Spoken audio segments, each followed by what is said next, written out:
CWF logo comes onto your screen, followed by the Four Winds Wrestling logo, and then the opening to Black Veiled Bride's newest single, Bleeders.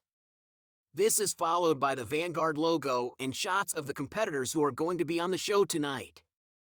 It starts with the upstarts getting the trio's titles down from the ladder back when the season started. It goes to Kat Hale beating Mad Morales in the elimination match on the last Vanguard to secure her shot tonight for the Four Winds Wrestling Tempest Championship. Abby Dresden beating Ira Waters to win the Valor Championship. Tarast's return a few shows ago. Father Nathan beating Monster Mammoth. And shots of both Justin Wingate's and Trelisa Perot's debuts and their victories. The now patented drone flyover comes in, as the screen tells you that 7,075 people had joined the CWF Live, out of an arena capacity of 7,800. The camera comes down to the announcer's table, where our normal Vanguard announcers, Victoria Hill and Jessica Carr, greet us to start the show. Jessica Carr, greetings and welcome to the first night of Shadow Warfare. I'm Jessica Carr, and this is my colleague, Victoria Hill. And this is Vanguard, Shadows Rising. Jessica Carr, a bit of a pre-show here on our pay-per-view streaming partner, for free, to wet your whistle for the upcoming main show for Shadow Warfare. And for this edition of Vanguard, we have 2 Valor title contender matches, an Elite title contenders match, and 2 Four Winds titles on the line. Victoria Hill, I'm looking forward to all of this tonight. Our main event will see the Four Winds Tempest champion, Testuo Oni of the Upstart stable, defend her title against Wicked Kat Hale. Ms. Hale won her shot at this title tonight on last Vanguard, defeating Lady Lana Hill and Mad Morales in an elimination match. Jessica Carr will have Father Nathan, taking on Tarast, with the winner getting a shot at the Elite Champion, to be crowned on Shadow Warfare on a later episode of Warzone, this coming second half of Season 3. Victoria Hill, in 2 Valor title contenders matches. In one, Lady Lana and Ira Waters will see who will get a Valor title shot at the next Warzone after Shadow Warfare, and in our first match we'll have 2 new signees possibly getting a shot at greatness, as they will determine who will get a shot at the Valor title on the Shadow Warfare main show. Jessica Carr will also have Tetsuo Oni joining her Upstarts teammates to defend the 4 WW Legion titles in trios action against your favorite, the Bastards. Victoria Hill, and that is the one match I'm really looking forward to tonight. The Bastards will leave the arena with a set of trios titles around their waist. Jessica Carr, well, speaking of the Bastards, I'm told we're going to go have a chat with them backstage. We cut to the backstage area, where the Bastards are stood in front of a promotional banner for the forthcoming Shadow Warfare PPV event. Before we get to Shadow Warfare, we have to get through tonight. For the Bastards, that means getting through the Upstarts, and that's precisely what they're here to talk to you about. Rob Riot stands in the middle of the trio, with Frank Windsor to his right and Eddie Williams to his left. He has his palms pressed together in front of his face as if somewhere between prayer and thought, but lowers them to speak. Rob Riot, Abby, oh apple of my eye, where did you say you were going to send us? To the retirement home? Frank, do me a favor and remind everyone at home how old you are. Frank Windsor, younger than you, bruv. Riot arches an eyebrow at him, but laughs. Rob Riot, that'll do. Eddie, remind these kids of your age. Eddie Williams, 31, and never better. Eddie says, allowing himself a smile and a slight flex. Riot picks up the narrative. Rob Riot, still in the second flush of youth. Hardly retirement age. There's only one bastard over 40, Abby, and that's me, and much as your mother doesn't look it, she's older than I am. So, unless you're already looking into retirement homes for Val, and I strongly advise against that, I'd maybe shut down that retirement talk. In fact, you should have shut down before you started that entire promo because you completely missed the point. He sighs a little, but Frank slaps him on the back as if to wake him up. Rob presses on. Rob Riot, I told you directly that you're carrying on that stable on your own. What did you do in response? You dragged the upstarts, and you really did drag them, into a parody of your own making. You carried that whole thing like you always do. Eddie, did you see Miguel Lanza do any heavy lifting in that thing? Eddie shakes his head. Rob Riot, Miguel Lanza did more work in our Wizard of Us promo than he did in Abby's, and he was a broom in ours. That guy hasn't looked like he's wanted to know a thing about this match since Frank and I both put him down. He's mentally shot. He knows he can't beat a single one of us, and he's running scared. Bad luck comes in threes, Miguel, and you're taking your third L tonight. Riot nods in satisfaction and turns to Frank. Rob Riot, Frankie boy, did you notice anything about Tetsuo the Unready in that skit? Frank Windsor half laughs, half snorts. Frank Windsor, nah, bruv. I saw her cosplaying as a superhero, just like she's been cosplaying as a wrestler this whole time. That little bitch hasn't done a thing to deserve that title and legacy she's been handed, but I guess little girls get handouts in the woke era, right? Princess, it's going to take more than a jockstrap on your head and a participation trophy title to impress anyone in this business, and I don't see you have anything close to what it takes. She's proven nothing to anybody in CWF, and she's not going to prove anything tonight. I hope your daddy's here tonight, so you've got someone to cry to after I've done what he should have done to you a long time ago, take you to the woodshed. Riot smirks at that, and picks up where Frank left off. Rob Riot, Miguel Lanza Jr. is not a threat. Tetsuo the Unready is not a threat. That leaves you. Abby, just like I already said it would. I don't think I got through to you last time, so I'm going to try again. Gentlemen, let me take it from here. He nods to Frank and Eddie, who respond by each giving him a fist bump and leaving the set. It's just Rob Riot on his own, and although he's talking to the whole watching world, by directing his address to the camera, the intended audience is just Abigail Dresden. His flesh and blood. He holds his hands up to his face again, just as he did at the beginning of this promo, and looks deep in thought for a moment before he continues. Rob Riot, I respect your audacity, Abby, I really do, but there's something borderline absurd about you, who was born barely over 5 years before Margaret Thatcher died, having the gall to try to explain Thatcher's government to me, who was alive when she was still Prime Minister. I'm going to tell you the thing that no teenager wants to hear from their elders, and yet every teenager needs to hear, I remember what it's like to you. Only in our case, I don't mean that I remember what it's like to be your age. I remember what it's like to be almost literally you. He closes his eyes.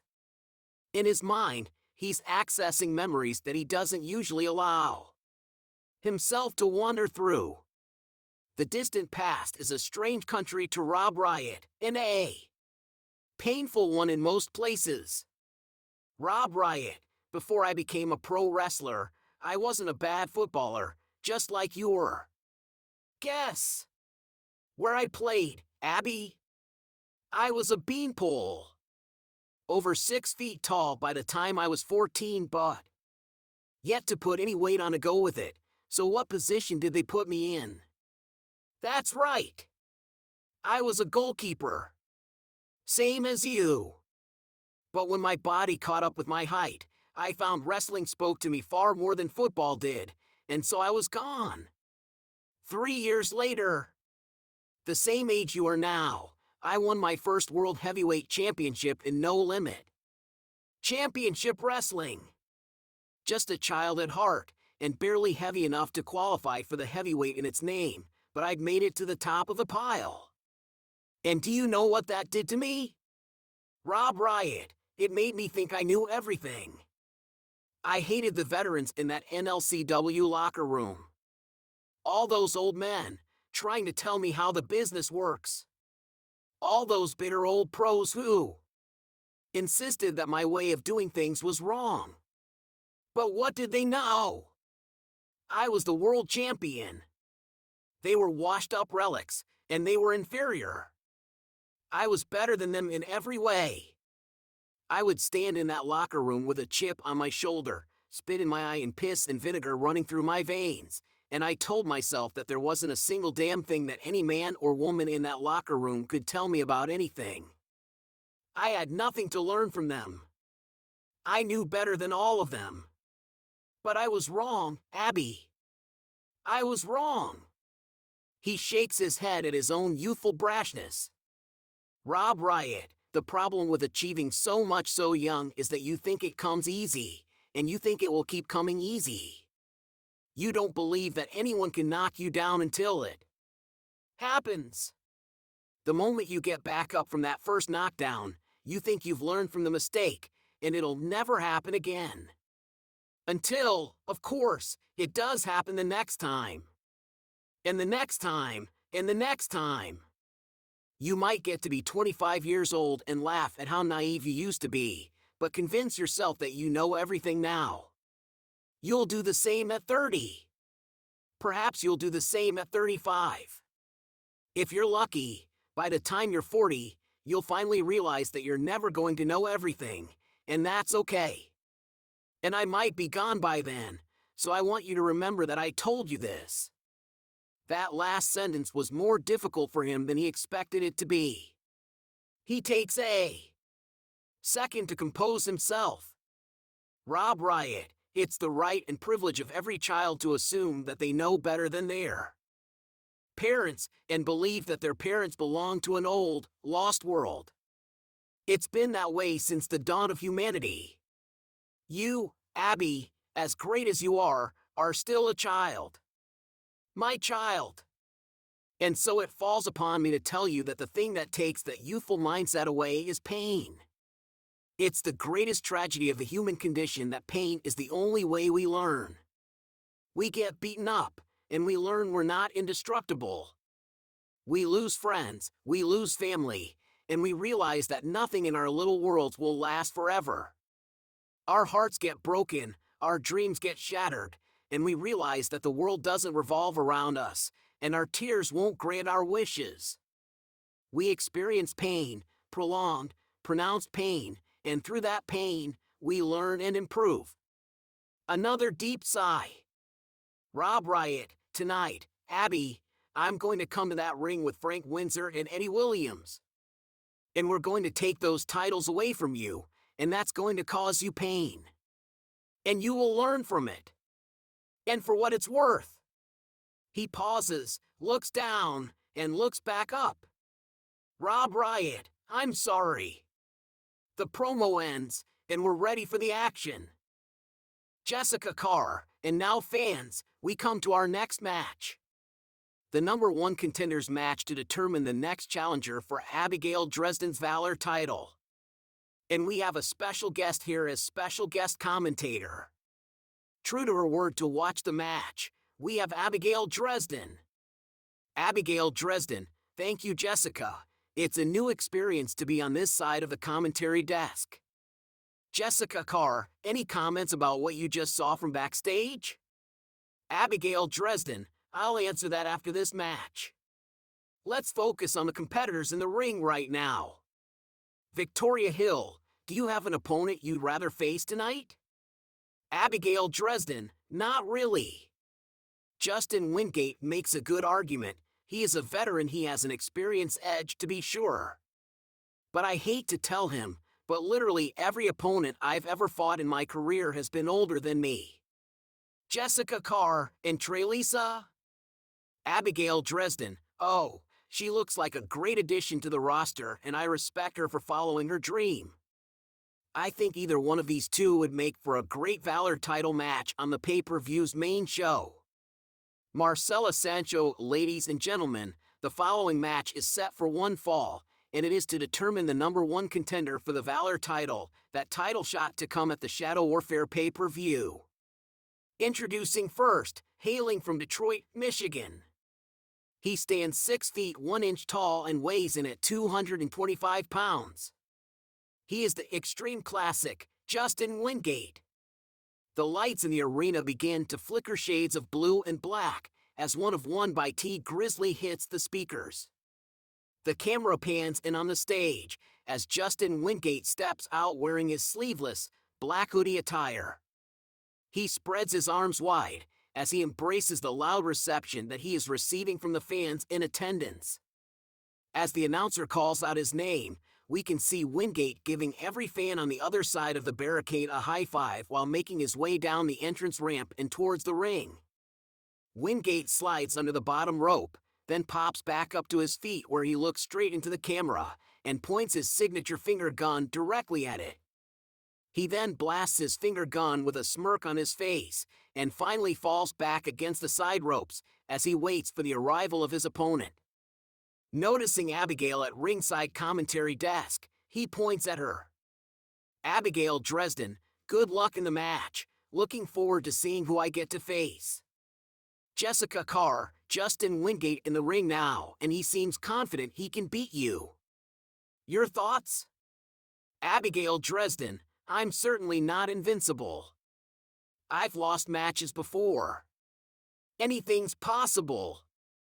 Guess we'll see what happens on Shadow Warfare.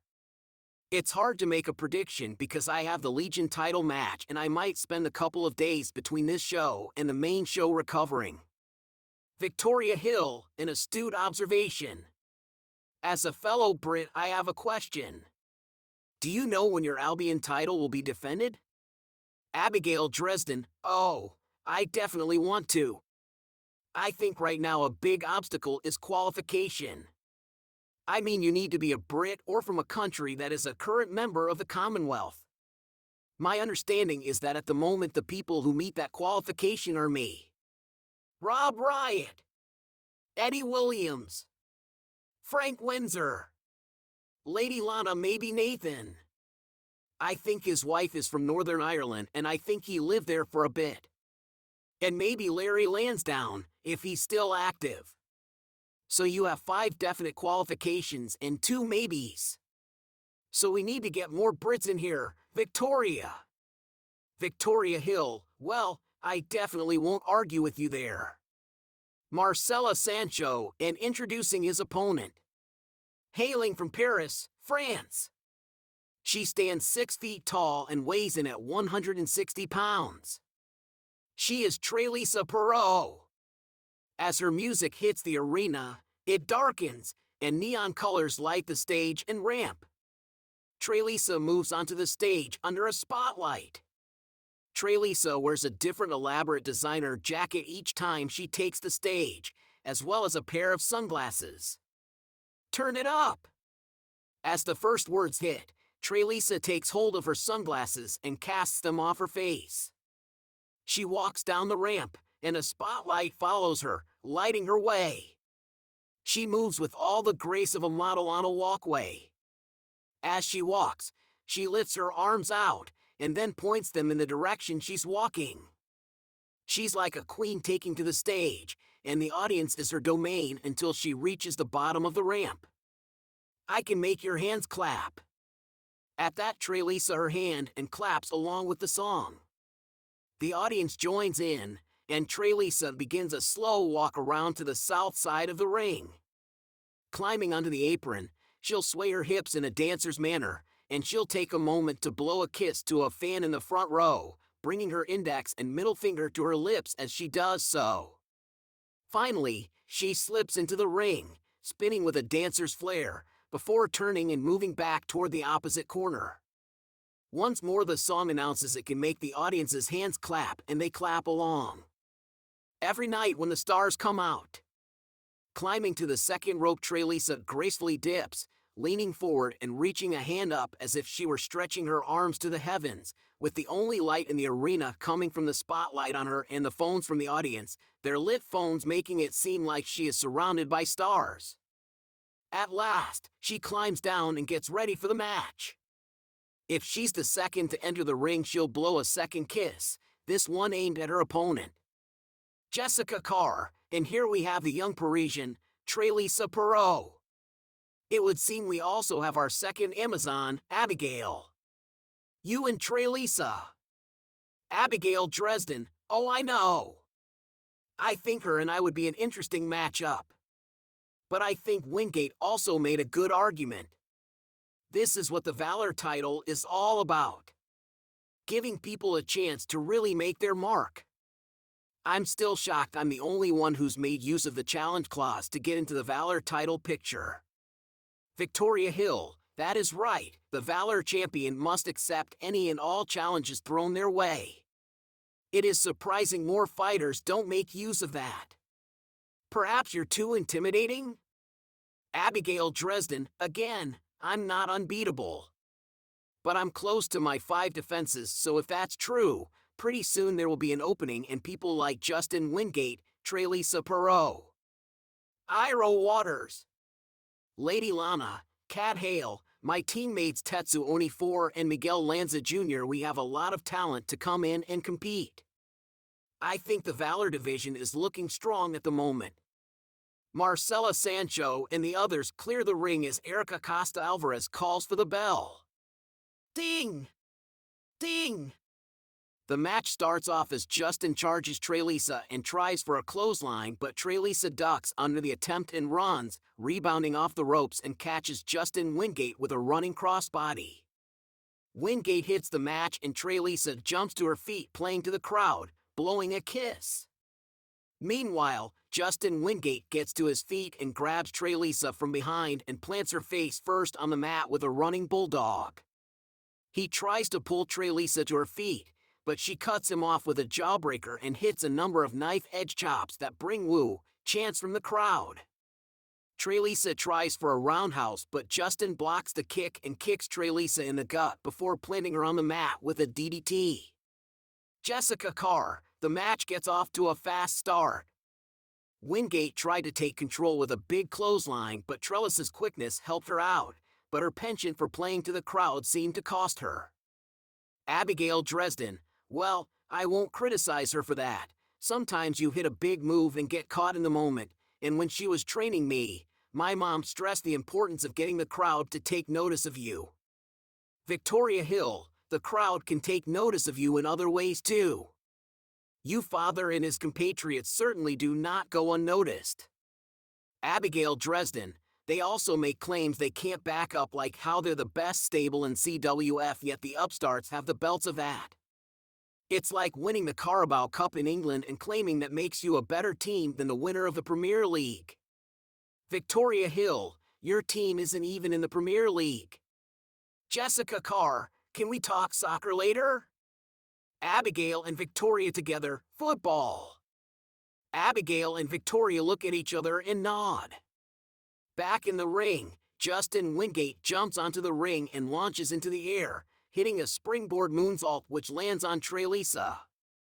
Getting to his feet, he hits Trelisa with a follow-up move of a snap suplex.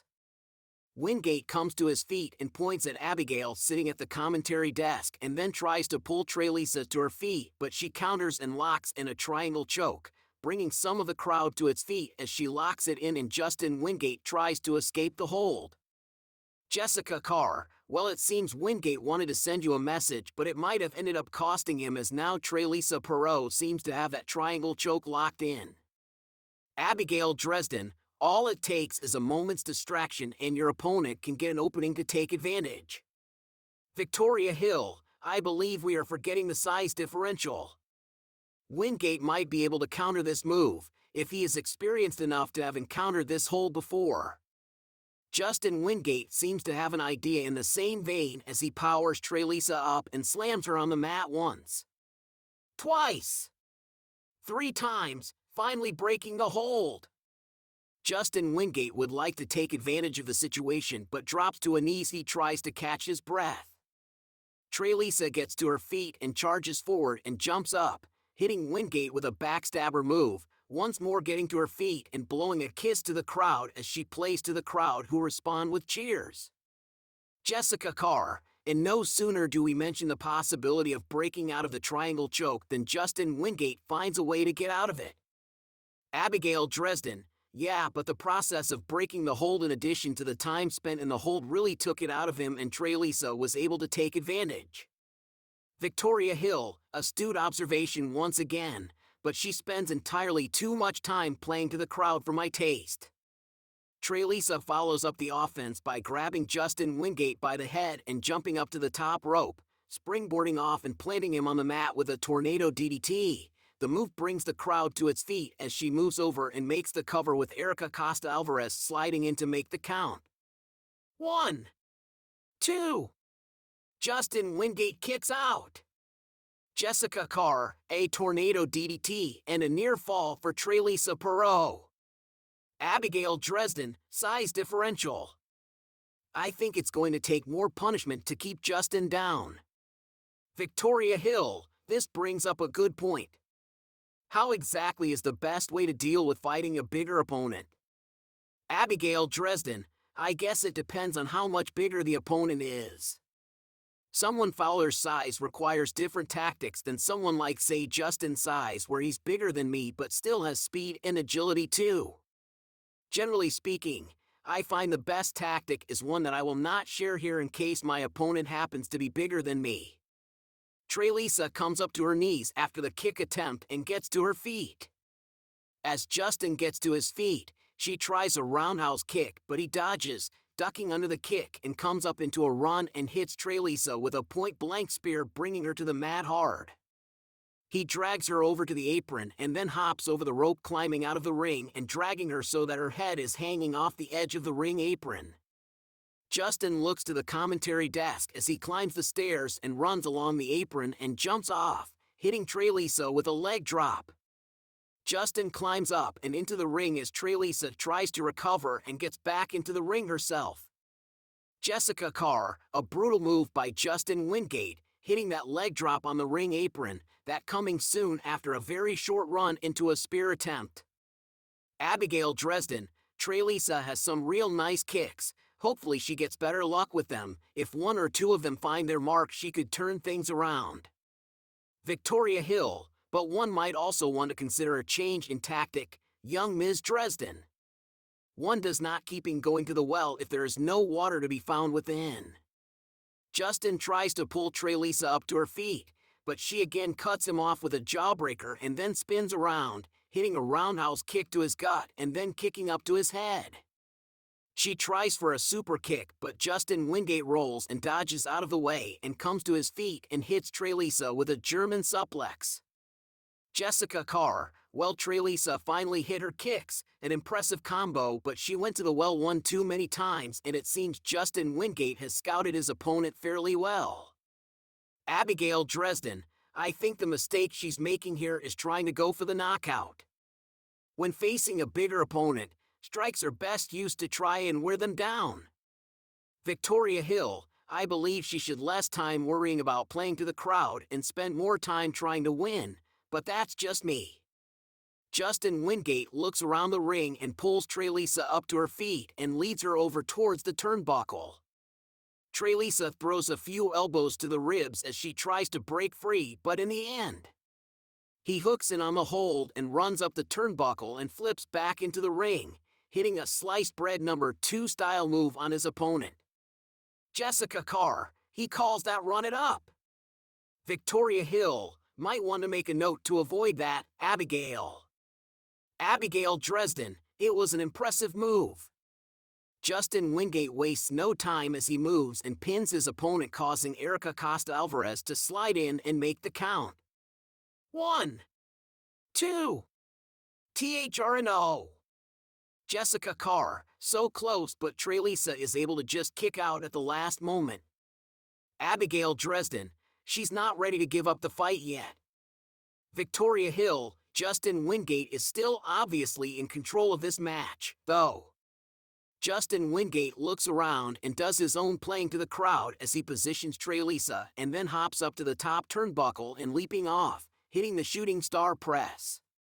Jessica Carr, X Factor. Victoria Hill, if he hits that on you, Abigail, it's all over. Abigail Dresden, then I best not let him hit me with it, yeah? The crowd cheers at the finishing move hitting and Justin moves right into the cover. Erica Costa Alvarez slides in and makes the count. 1, 2, 3. Ding! Ding! Marcela Sancho, ladies and gentlemen, the winner, by pinfall and number 1 contender for the CWF Valor title, Justin Wingate. Jessica Carr, and there's the 3 count. We know the challenger for Abigail's Valor title. Victoria Hill, thoughts on the developments, champ? Abigail Dresden, I'm willing to face anyone. I'll see Mr. Wingate at Shadow Warfare. Now, you'll excuse me, but borrowing this cameraman for a moment. The camera picks up as Abby Dresden gets up and holds up her Valor Championship towards the ring, acknowledging the winner. It then follows her as she heads towards the backstage area, going through guerrilla position and down a hallway. Jessica Carr, where is she going? Victoria Hill, I'm not sure. She soon walks up to the door labeled for the upstarts in the locker room area. Waiting outside are Miguel Lanza, Jr. and Tetsuo Oni, each wearing or holding their respective title belts. Jessica Carr, that looks like the upstarts locker room. Victoria Hill, we can all read here. Abby Dresden takes her spot between her 2 stablemates. Miguel reaches out and pats her on the back. Miguel Lanza, Jr., gotta say, think that retirement talk is getting to them. Tetsuo Oni stands as well, letting out a yawn from jet lag that she disguises as a mocking sign of boredom. Tetsuo Oni 4, they completely missed the point that they're old, their talking points are old. Saying the same thing over and over is old. They said they'd beat us last time and failed, and they'll fail this time. Abigail says nothing as her friends talk and Alyssa Lucci comes into the frame. Alyssa Lucci, well, seems you struck a nerve there, Abigail. Abigail sighs and snaps at Alyssa. Abigail Dresden, quit doing Dad's talking points for him and think for yourself for once. By the bloody fucking goddess, how many damn people do Dad and his friends need to do their fucking tasks for them? Abigail runs her fingers to each of the team. Abigail Dresden, us 3. You don't see me hiding behind my mother. You don't see Tetsuo Oni for hiding behind her parents. You don't see Miguel's father out here. We don't have our own reporters to carry our water and do our PR for us. No! It's Oni, Miguel, and myself. We don't even have Aklat or Kelia here, because while they are upstarts, they're not part of this match and we don't need to do a show of force. Alyssa takes a step back as Abigail's outburst catches her off guard but fires back. Alyssa Lucci, well, I hate to be blunt about this, but claims of teamwork aside, I'm pretty sure the entire roster sees you, Abigail, as the leader of the upstarts. You're certainly the only member of the team that has any real record in the CWF. Abigail nods. Abigail Dresden, yeah. Well, Tetsuo Oni 4 just got here. Miguel was stabbed by a psycho with a screwdriver, which made it harder for him to perform on a regular basis, and, if you remember, when I first started out here, I didn't have the best win-loss record either. Miguel Lanza has a chance at the pay-per-view to become elite champion and, contrary to what Tweedledee, Tweedledum, and Tweedle Leader over there think, he will be a critical part of our win here tonight. Miguel Lanza, Jr., besides, we all see what the bastards are trying to do. They can't beat us, so they're playing head games now. Tetsuo Oni 4 shows how desperate they are. Alyssa Lucci looks at Abigail, who clears her throat. Abigail Dresden, Tetsuo Oni has been bouncing back and forth. Starting this show, she's essentially fighting in 2 feds at once. Eddie and I can identify with that, I think. Not Windsor, since no self-respecting fed would let him in, and Dad, he can't handle the travel, can he? Or maybe the other feds are not deserving enough of his divine presence? Abigail takes a deep breath and looks dead into the camera. Abigail Dresden, firstly. I don't see Mom on the roster anymore. She did something no one thought she was capable of doing. Firstly, she spared you the indignity you'd feel at her ripping the Conquest title from your hands. Secondly, she decided to step aside. Yes, I'm sure becoming part owner helped, but we both know how Mom feels about corporate types, so you can't convince me she wanted that role. Bottom line is, she retired as a wrestler. You guys crack wise all you want. But regardless of age, you're wrestling like heel rejects from the 80s. And secondly, I'm 17, 31 to me, is still pretty damn old. Tetsuo only 4, hell, I'm the only one who can actually buy alcohol in the States, at least for a few more weeks. Also means our bodies aren't as beaten and dragged through the dirt like theirs are. I mean, poor Windosaur has a wing that got popped not too long ago. The upstarts laugh a bit at that and Alyssa interjects. Alyssa Lucci, I believe that was your father's point. Calling a 31 years old man old sort of makes it clear you're the mastermind of the tactic, as only a teenager would consider 31 old. Abigail pauses for a moment as she realizes the error but tries to recover and continues. Abigail Dresden, it's this bullshit you all pull. I don't care about your age, Dad. It's the arrogance that rubs me wrong.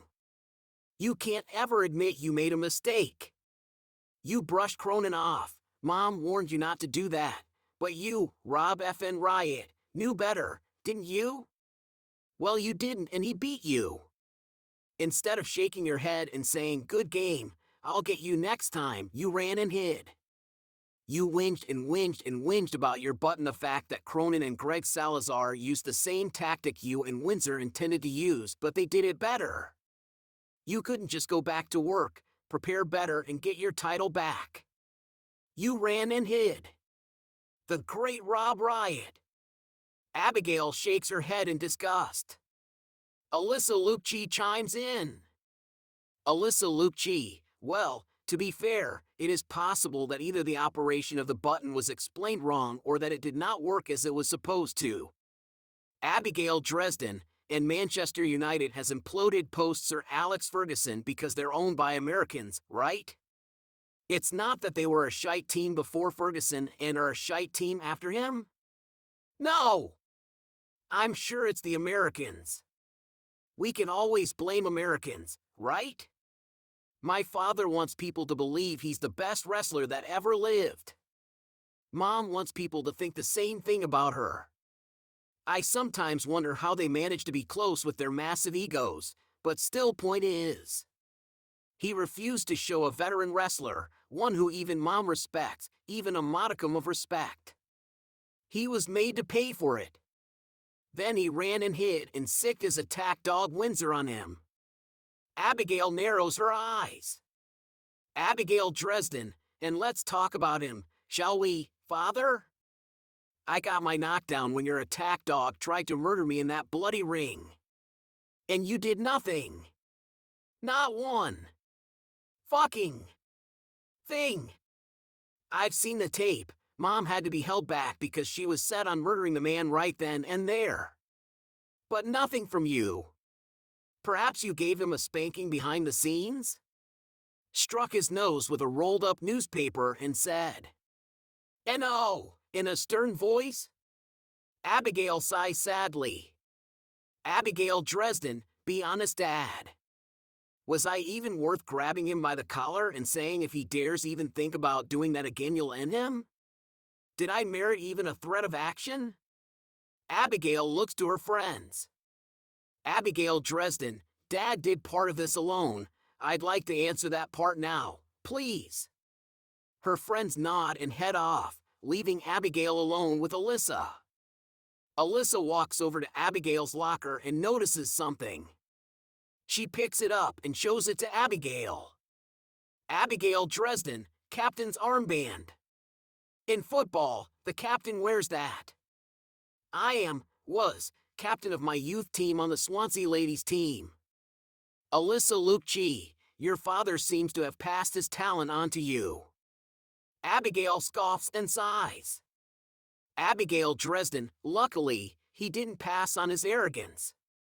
Alyssa Lucci, didn't he?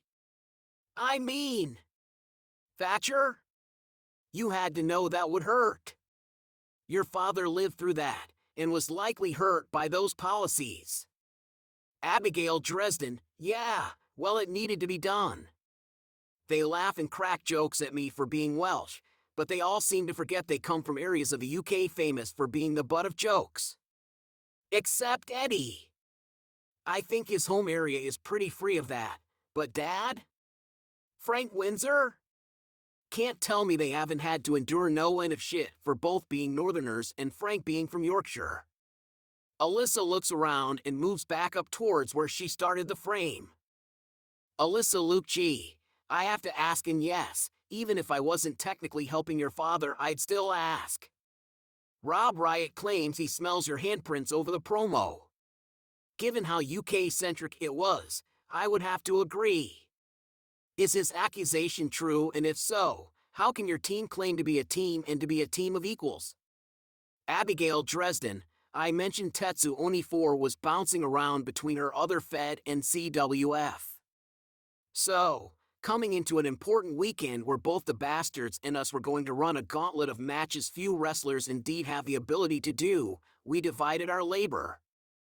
I was asked to come up with the idea for the promo. Last time, when we won the censored titles that are now the Legion titles, we came up with the segment idea together. We were lying on the beach brainstorming ideas, and it came to us. This time, I was asked to come up with an idea. Obviously, I'm a fan of the MCU. I kinda gave that away. Good luck reading anything into the fact that I prefer Marvel over DC. Alyssa presses here. Alyssa Lucci, what are the others doing to help?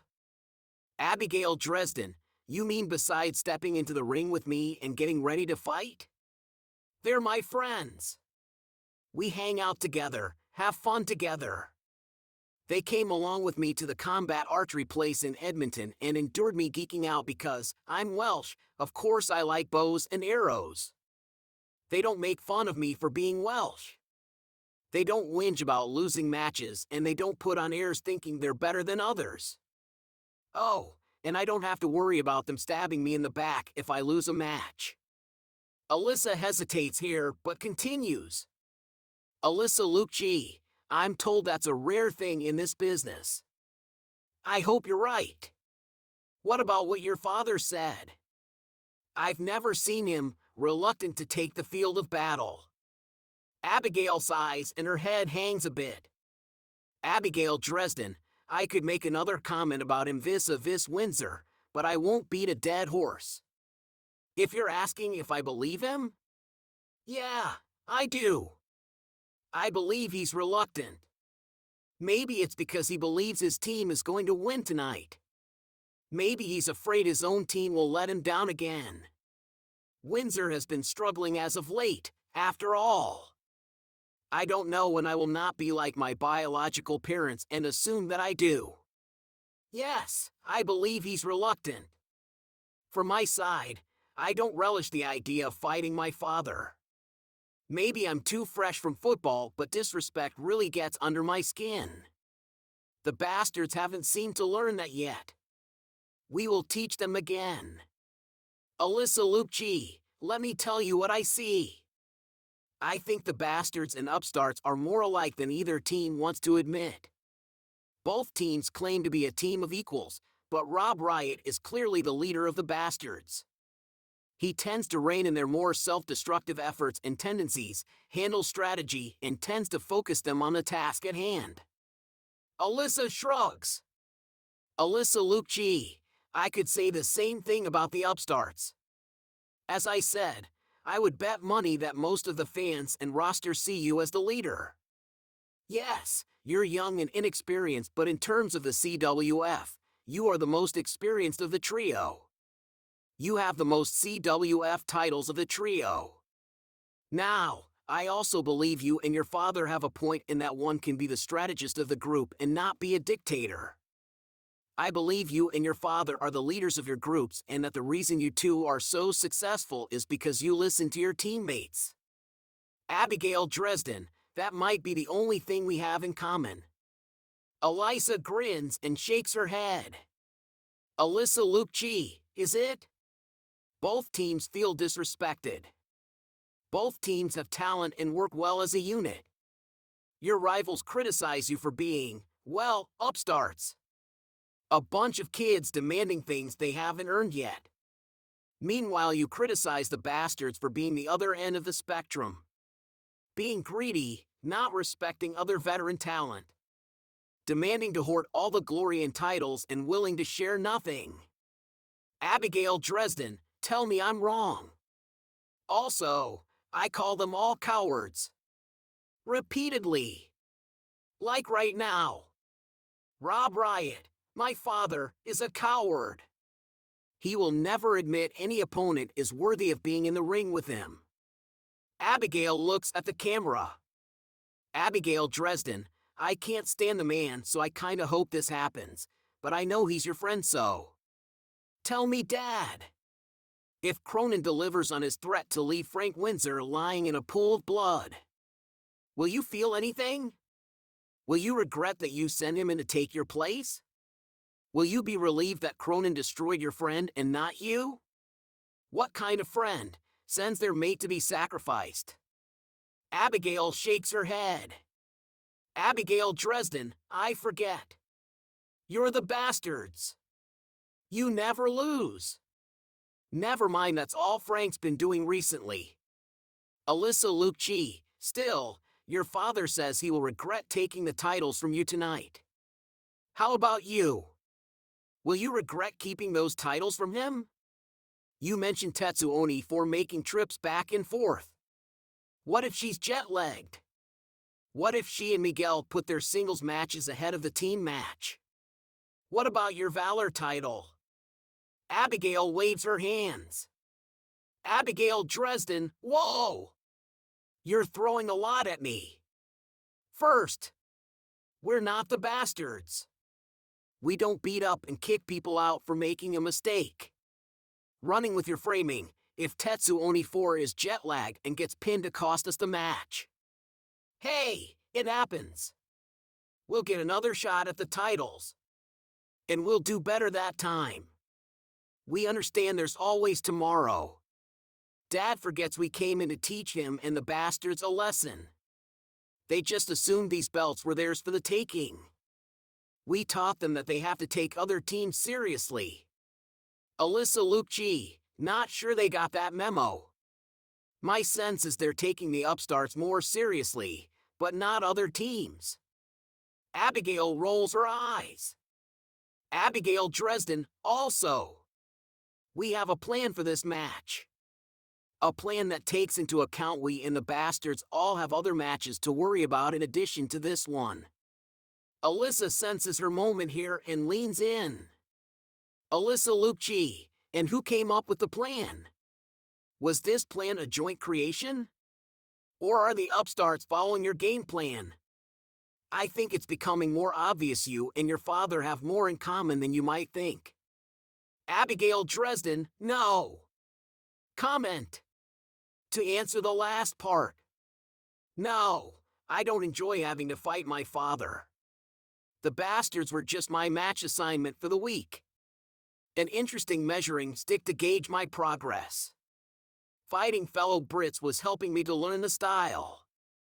Abigail shrugs. Abigail Dresden, then Frank Windsor made it personal. I decided to end the bastards because Frank Windsor, with a weapon given to him by Eddie Williams, tried to kill me. And my father did and said, nothing. That, Alyssa. That is the moment I decided I would give the bastards a choice. They can fuck off and retire, or I will do everything I can to make them irrelevant. To ensure the whole Fed sees them not as the supervillains they think they are, but as a laughingstock. Abigail looks at her father and lets out a small sigh. Abigail Dresden, again. Not looking forward to fighting my father. Or the others either. I have been in the ring with each of the three bastards. I was stunned when Frank Windsor offered me the chance to join the bastards. I literally didn't see that coming or know how to react. The match he and I had was epic. It should have been a match of the year candidate. But they had to cheat and ruin it. Eddie Williams is an amazing fighter. I mean, he and Greg Salazar beat each other to the point I was shocked they didn't both need to be in hospital. Rob Riot. A living legend.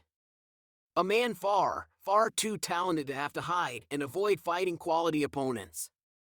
I've not fought him in a singles match yet, but I'm getting ready for the second match in a team scenario with him. Abigail Size. Abigail Dresden, the bastards could be so much more than they are.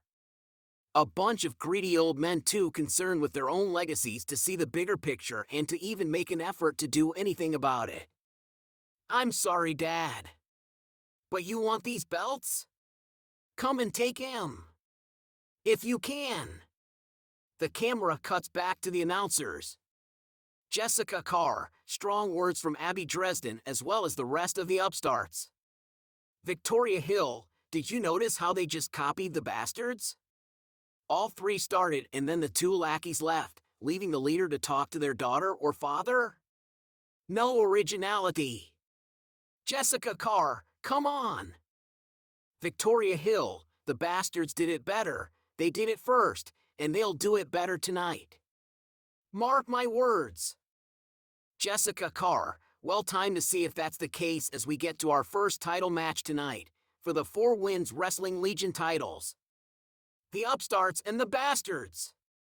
Jessica Carr, and now for our first 4 Wins Wrestling match of Shadow Warfare. This one goes all the way back to episode 1 of season 3, what was once Trios titles, now known as the 4 WW Legion titles. Victoria Hill, and one of the teams tonight, got screwed over the most in the original Trios matches. The bastards are our challengers tonight. Jessica Carr, how did they get screwed over?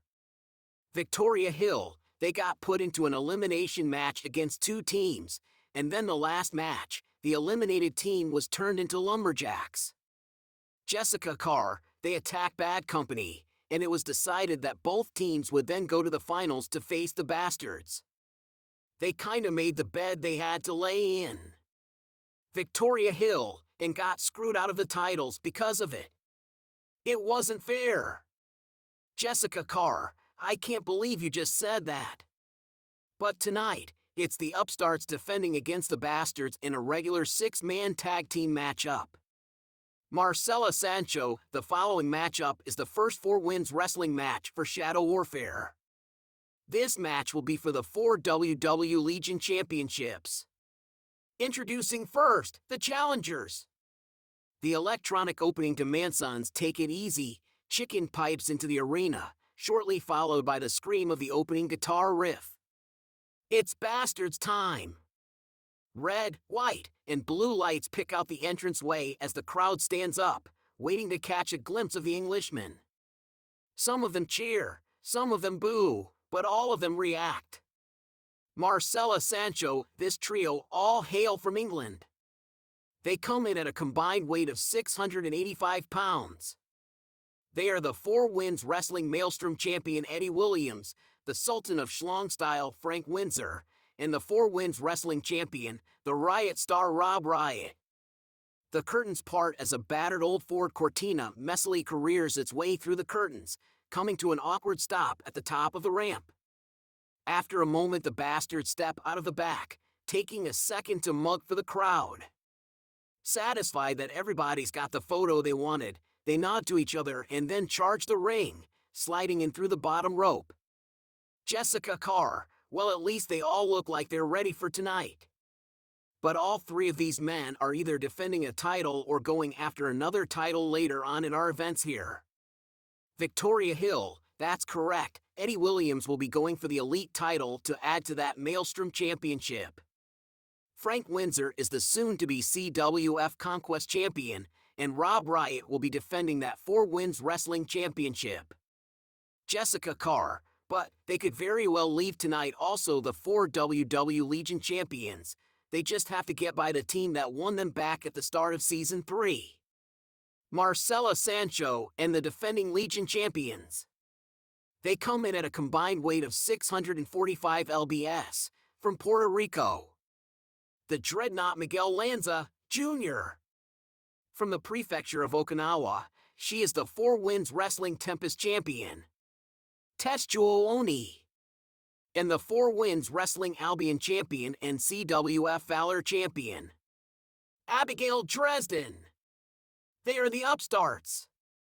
The horns that start the reckoning by Within Temptation, with Jacoby Shaddocks, start to play as all 3 members of the upstarts come out onto the stage. Miguel takes the middle, Oni to the left of the stage, and then Abby Dresden. All 3 give each other fist bumps before they head down to the ring. Once they get to the ringside area, Lanza extends a hand to both ladies, and they both grab it before he slingshots them up onto the ring apron. He then reaches up and grabs the top rope, and pulls himself up onto the ring apron.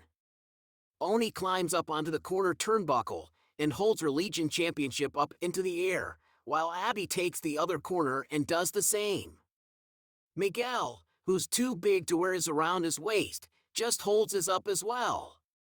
Jessica Carr, damn, he's a big boy. Victoria Hill, I'm not sure you should call him a boy. But yes, look at him. He is a specimen. Jessica Carr, well, it's my understanding that Miguel Lanza, Jr. will be turning 21 in a couple of weeks. End of August. Victoria Hill, wait, he's not even 21 yet? Wonder where he's having his birthday party? And is he interested in cougars? Jessica Carr, okay, match. Marcela Sancho, your referee for this matchup. Erica Acosta Alvarez. Acosta Alvarez brings both teams to the middle of the ring and runs down a quick bit of rules for them. She then sends them off, telling them to pick their starting combatants before she rings the bell. Windsor motions to himself to start, and both of the other bastards agree. As Riot and Williams head to the corner, the upstarts seem to agree that Tetsuo Oni will start for their team, leaving Dresden and Lanza to head to their corner. As soon as the ones on the outside have their tag ropes, the referee calls for the bell. Ding! Ding! Windsor and Oni lock up.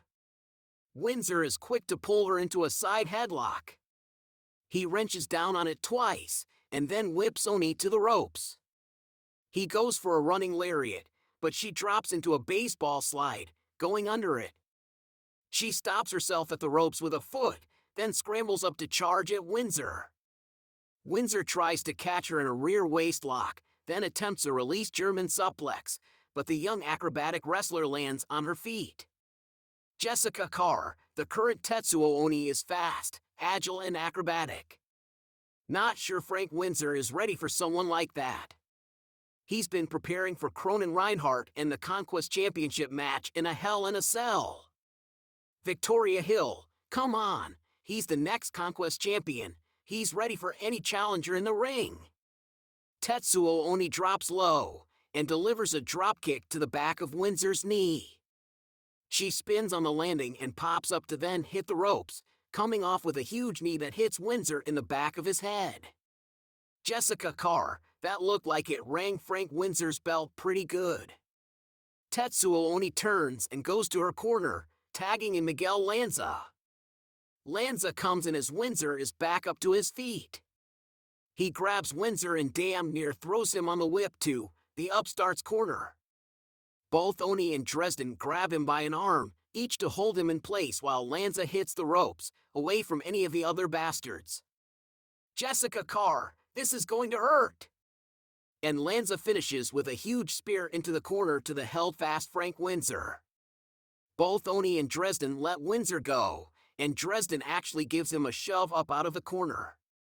As Lanza recovers, Windsor takes a few steps forward, stumbling till he falls face first down onto the mat.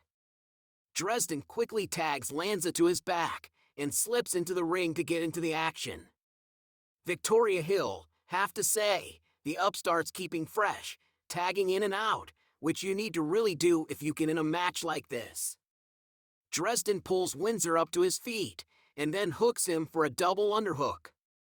Before she can drop him down into a DDT, she sees Eddie Williams coming up to the top turnbuckle. When she stops and motions for him to come on, Windsor breaks the hold and whips her to the ropes. Instead of catching her, he instead dives to his corner, catching an outstretched hand of Eddie Williams. Victoria Hill and the Bastards get a fresh man in. Williams dives into the ring as Dresden comes off the ropes. She drops to one knee and skids, allowing Williams to sail over her to the mat. She hits the ropes, but before she can come off, Windsor lashes out and kicks her to the small of the back. Jessica Carr and Frank Windsor with the first overt cheating in this match. Windsor looks to Riot and shrugs his shoulders. Riot shakes his head. Williams kips up to his feet and moves in on Dresden. He moves in and starts to slam down some forearms onto her chest, but before he turns them into something resembling chops, he instead pulls her into a European uppercut that knocks her back a bit. He quickly grabs her arm and whips her to the ropes. Miguel reaches over and grabs her before she bounces to the waiting Williams. Dresden reaches over quickly and tags Oni with a high five. Oni then springboards into the ring. She tries to get Williams in a hurricanrana, but he manages to hold on and keep from flipping over. Victoria Hill, impressive from the Maelstrom champion. He's got Tetsuo Oni in a bad spot now. Williams turns, and while he's got Oni dangling from the failed Rana, he runs for his own corner. Windsor puts a leg through the ropes, adding in a knee to her chest, and Riot adds an elbow to her midsection. Williams lets her drop a bit, and tries to lock her arms behind his legs. Jessica Carr, Tetsuo Oni not in a good spot here. Looks like Eddie Williams is going for the old standby, the fall of Havoc. Oni keeps moving her arms, refusing to let him lock the hold in. Suddenly Miguel Lanza comes into the ring and grabs Williams from behind. His arms wrap around both Williams and Oni when he does. Jessica Carr and Miguel Lanza with the save? Lanza takes Williams up and over in a release belly to back suplex, with Tetsuo Oni adding in what amounts to a sit-out senton on the landing as well. They both land in the direction of the upstart's corner. Acosta Alvarez is quick to get there and starts a count on Lanza to get out of the ring. 1, 2. Lanza comes off the ropes, adding a leg drop to Williams as Oni kips up out of the way. 3, 4. Lanza rolls out of the ring, stops on the apron, and then uses the ropes to come up to his feet. Victoria Hill, okay, now you can just disqualify the upstarts. Jessica Carr, why? Victoria Hill, openly cheating. Jessica Carr, but if they're DQ'd, the titles don't change hands. And he got out of the ring before the 5 count. Victoria Hill, wait, no, don't DQ them, then. Oni comes off the ropes and tries for a springboard leg drop, but Williams rolls out of the way. She lands hard on her tailbone and the look on her face shows it. Williams gets up quickly and hits the ropes. He reaches out and tags Riot before bouncing off. He kicks Lanza's feet out with a baseball slide-style drop kick as Riot moves in on Tetsuo Oni. He pulls her up and hits a couple of knee strikes to her face and chest before he locks her in and snaps her over in a fisherman suplex. He bridges up for the pin. 1, 2.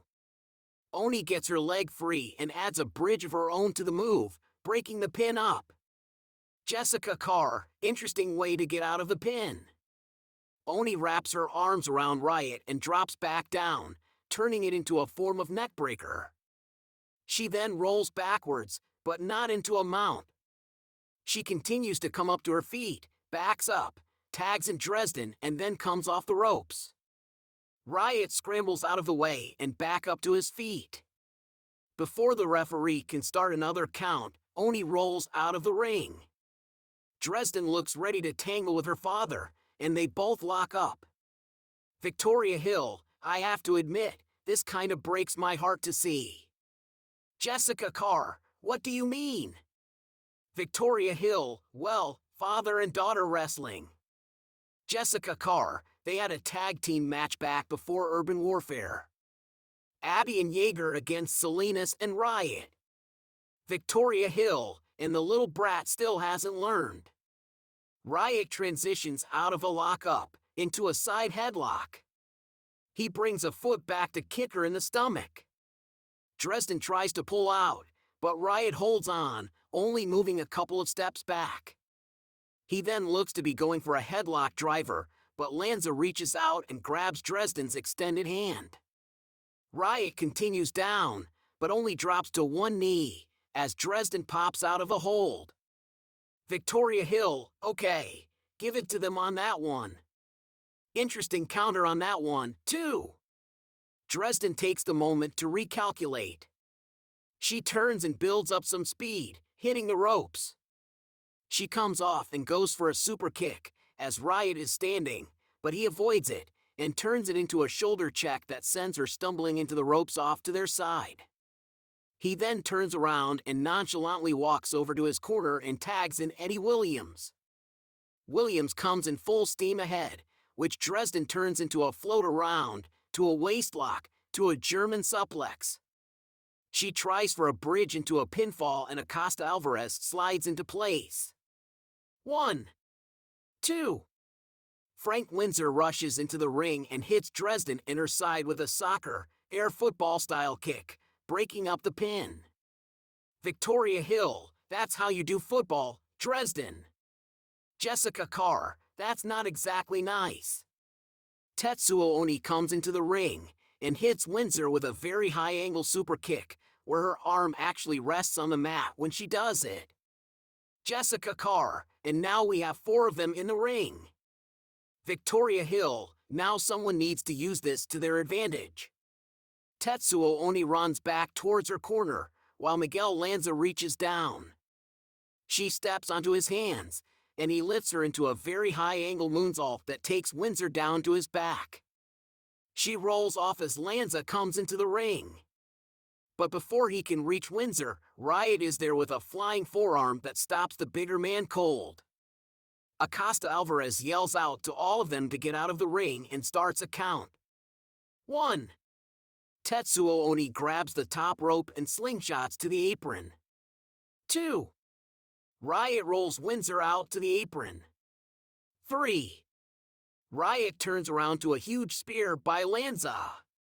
Jessica Carr torpedoes away on the 4 wins champion. 4. Lanza rolls out of the ring and runs back to his corner. Riot, holding his midsection, rolls to the apron on the other side of his corner. The referee stops the count. Jessica Carr, in order once again. Dresden turns around to a recovered Eddie Williams, who catches her with a kick to her midsection followed by a quick double underhook and then a DDT with some snap to it. He comes up and takes a moment to taunt the other 2 upstarts outside the ring, before reaching down to pull Dresden up. She pulls him into a surprise small package. Jessica Carr, small package by the Valor champion on the Maelstrom champion. She's already got a shot at the Elite title in hand. Maybe she could earn a shot at the other Hardcore championship here. 1. Victoria Hill, why? 2. Williams breaks the pin. As both come up, Williams reaches up and delivers a thumb to the eyes of Dresden. He then looks to his corner and sees Windsor lining up for a slingshot. Dresden turns, holding her eye, and tags in Tetsuo Oni, just as Williams sprints and dives for Windsor. Oni hops over the top rope and heads right for the bastard's corner to intercept. Jessica Carr, another tag on both sides.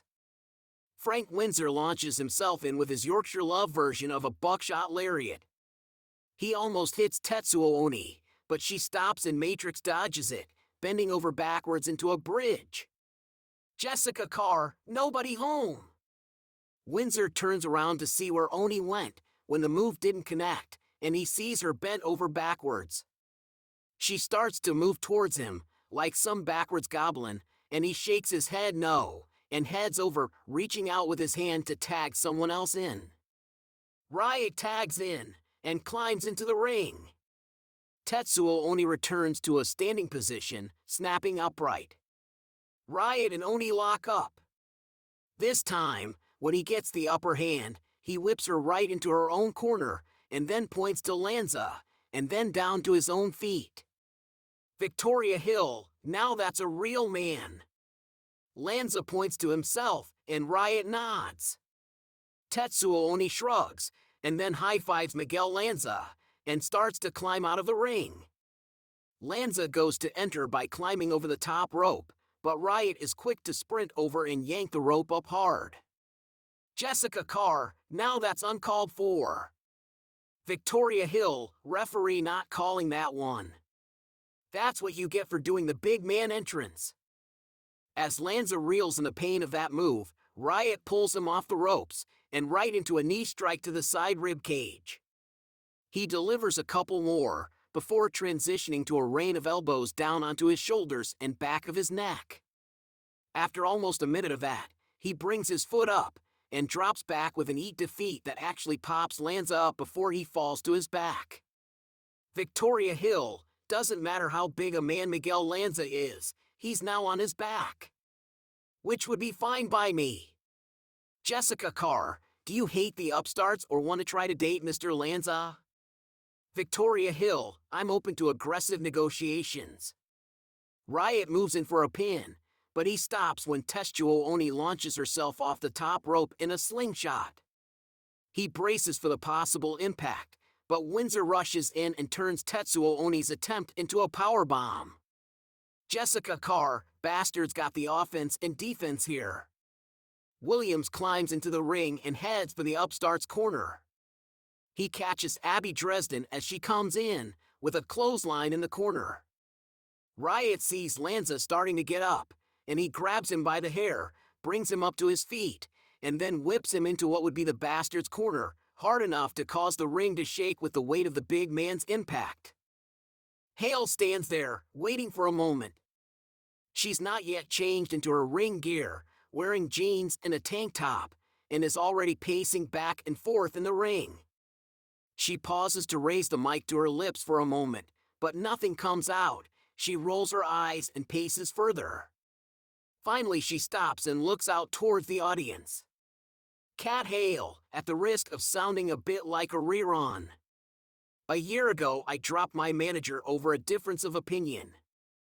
That opinion just so happened to be over the future of my career. You see, my opinion was that I wanted to compete with and against other talented individuals.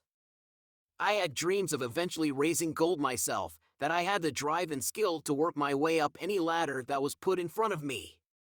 And Morgan Decker disagreed.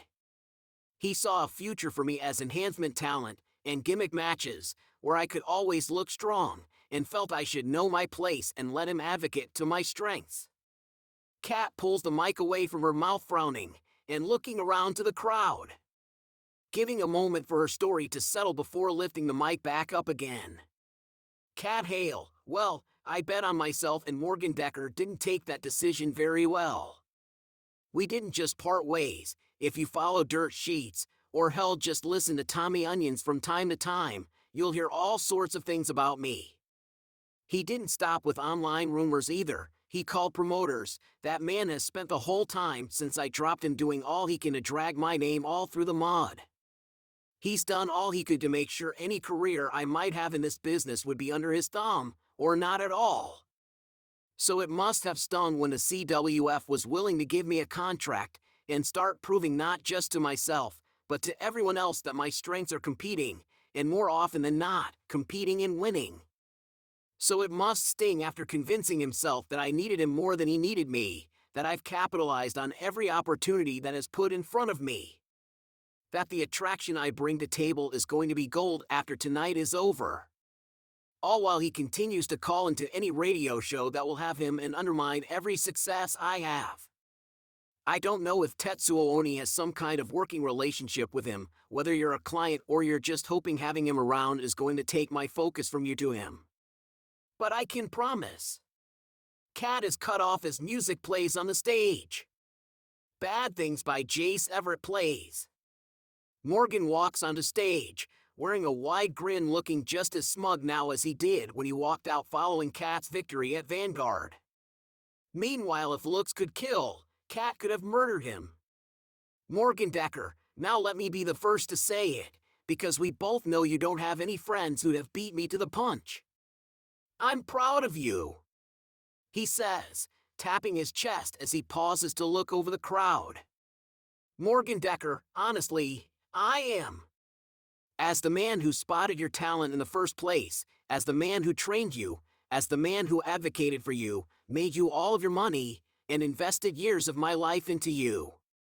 How could I be anything other than proud with how you've used your time here? Morgan pauses, twirling the microphone around, tilting his head in a thoughtful way, as if considering if he should go on before shrugging. Morgan Decker, you do still have a long way to go, but main eventing a pre-show is certainly a step up for you. It's good to see that a little motivation goes a long way, and the push that I gave you has worked out for you. Cat Hale, no, you can stop that bullshit right now. You didn't give me tough love, you didn't push me so that I'd be motivated to prove you wrong. You haven't been trashing me to every podcaster and dirt sheet you could find for the last year for my benefit, and you can save your breath. I'm wise to your games. What I've proven is that I don't need you. The shot tonight, and every opportunity that follows will be spots and moments I've earned by myself. Morgan Decker, I understand, I do. I understand why you're angry. Keeping your emotions in check was never really your strong suit, but that's all right. No one's perfect. And you're mostly right. You have proven that I don't need to be in your corner for you to succeed. But I do know you, and I came back when you earned your shot at Tetsuo Oni, to support you. It's a big moment for you, and after you've spent all this work building yourself up, I am worried about you. Because I do know you, better than anyone, better than you understand yourself. You're not ready for this spot, exciting as it is, and it is the biggest spot you've ever been in. Still, when Tetsuo Oni defeats you, and reality comes crashing back down for you, I don't want to see you regress. So, when you come back out here in just a little while for your match, you can come down knowing that when she breaks you, I'll be there to help you pick up the pieces. Cat Hale, it's a nice thought, but Morgan Decker, that's a good angle. Making me into the bad guy has done great. Well, okay, positive things for your career. I'm okay with that. When you lose, you can blame it on me. It can be a game where I sabotaged you and took your focus off your opponent. Of course, we both know that Tetsuo Oni doesn't need any of that to beat you. Just like Owen O'Rourke didn't, but whatever imaginary slight you need to feel to stay motivated, I say we go with it.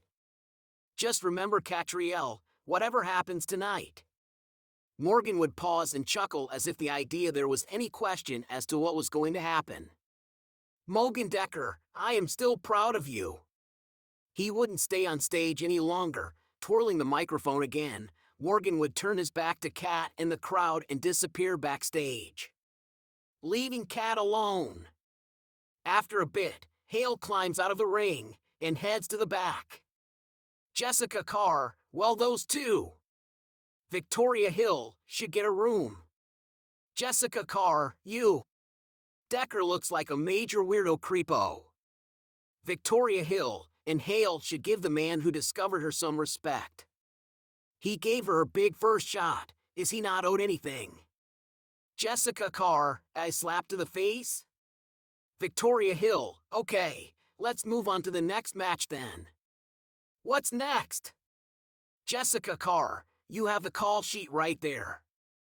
Next is for a shot at the Valor title on the next edition of Warzone after Shadow Warfare. They will be either Abby Dresden's 5th defense or Justin Wingate's 1st defense.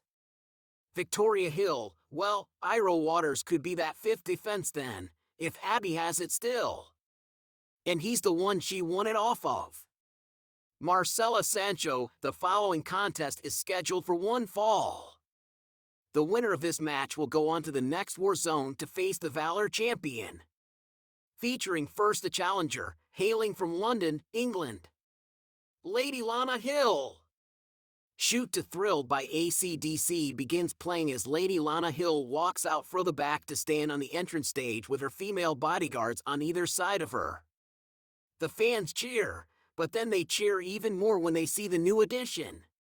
Jessica Carr, is that a cat tail waving around behind Lana? Victoria Hill, I think she was keeping it hidden all this time and just now revealed it. Jessica Carr, so what you're saying is that it's real and not a butt plug shoved in her asshole to make it seem like she has a tail? Victoria Hill, that would be correct. Marcela Sancho and her opponent, hailing from Paradise, California, he is Iro Waters. The opening riff of Built to Last by the Protomen hits, and Iro Waters walks to the ring casually and fist bumps a few fans, undaunted by tonight's challenge. He climbs into the ring, hops up to the second rope of the nearest turnbuckle, and gives the crowd a thumbs up. Jessica Carr, Iro Waters is coming off of a hard loss to Cronin Reinhardt when granted a last-minute Conquest title shot. Victoria Hill, Cronin used Iro to get a defense out of the way so that when Frank defeats him for the Conquest title, then he can say he lasted one more match than any other champion in the history of CWF. Jessica Carr, well, yeah. Victoria Hill, yeah, you know I'm right. As the bell sounds to start the match, Lana Hill and Iro Waters meet up in the center of the ring and get nose to nose. Iro Waters blinks first and backs up a step, looking down. Iro Waters, is that a real tail? Can I pet it? Lana Hill, yes, of course it's real and I guess. Iro circles around back behind Lana and begins stroking her cat tail. It twitches and Lana practically purrs at being petted. Her eyes go wide when Iro grabs the tail with both hands and squeezes.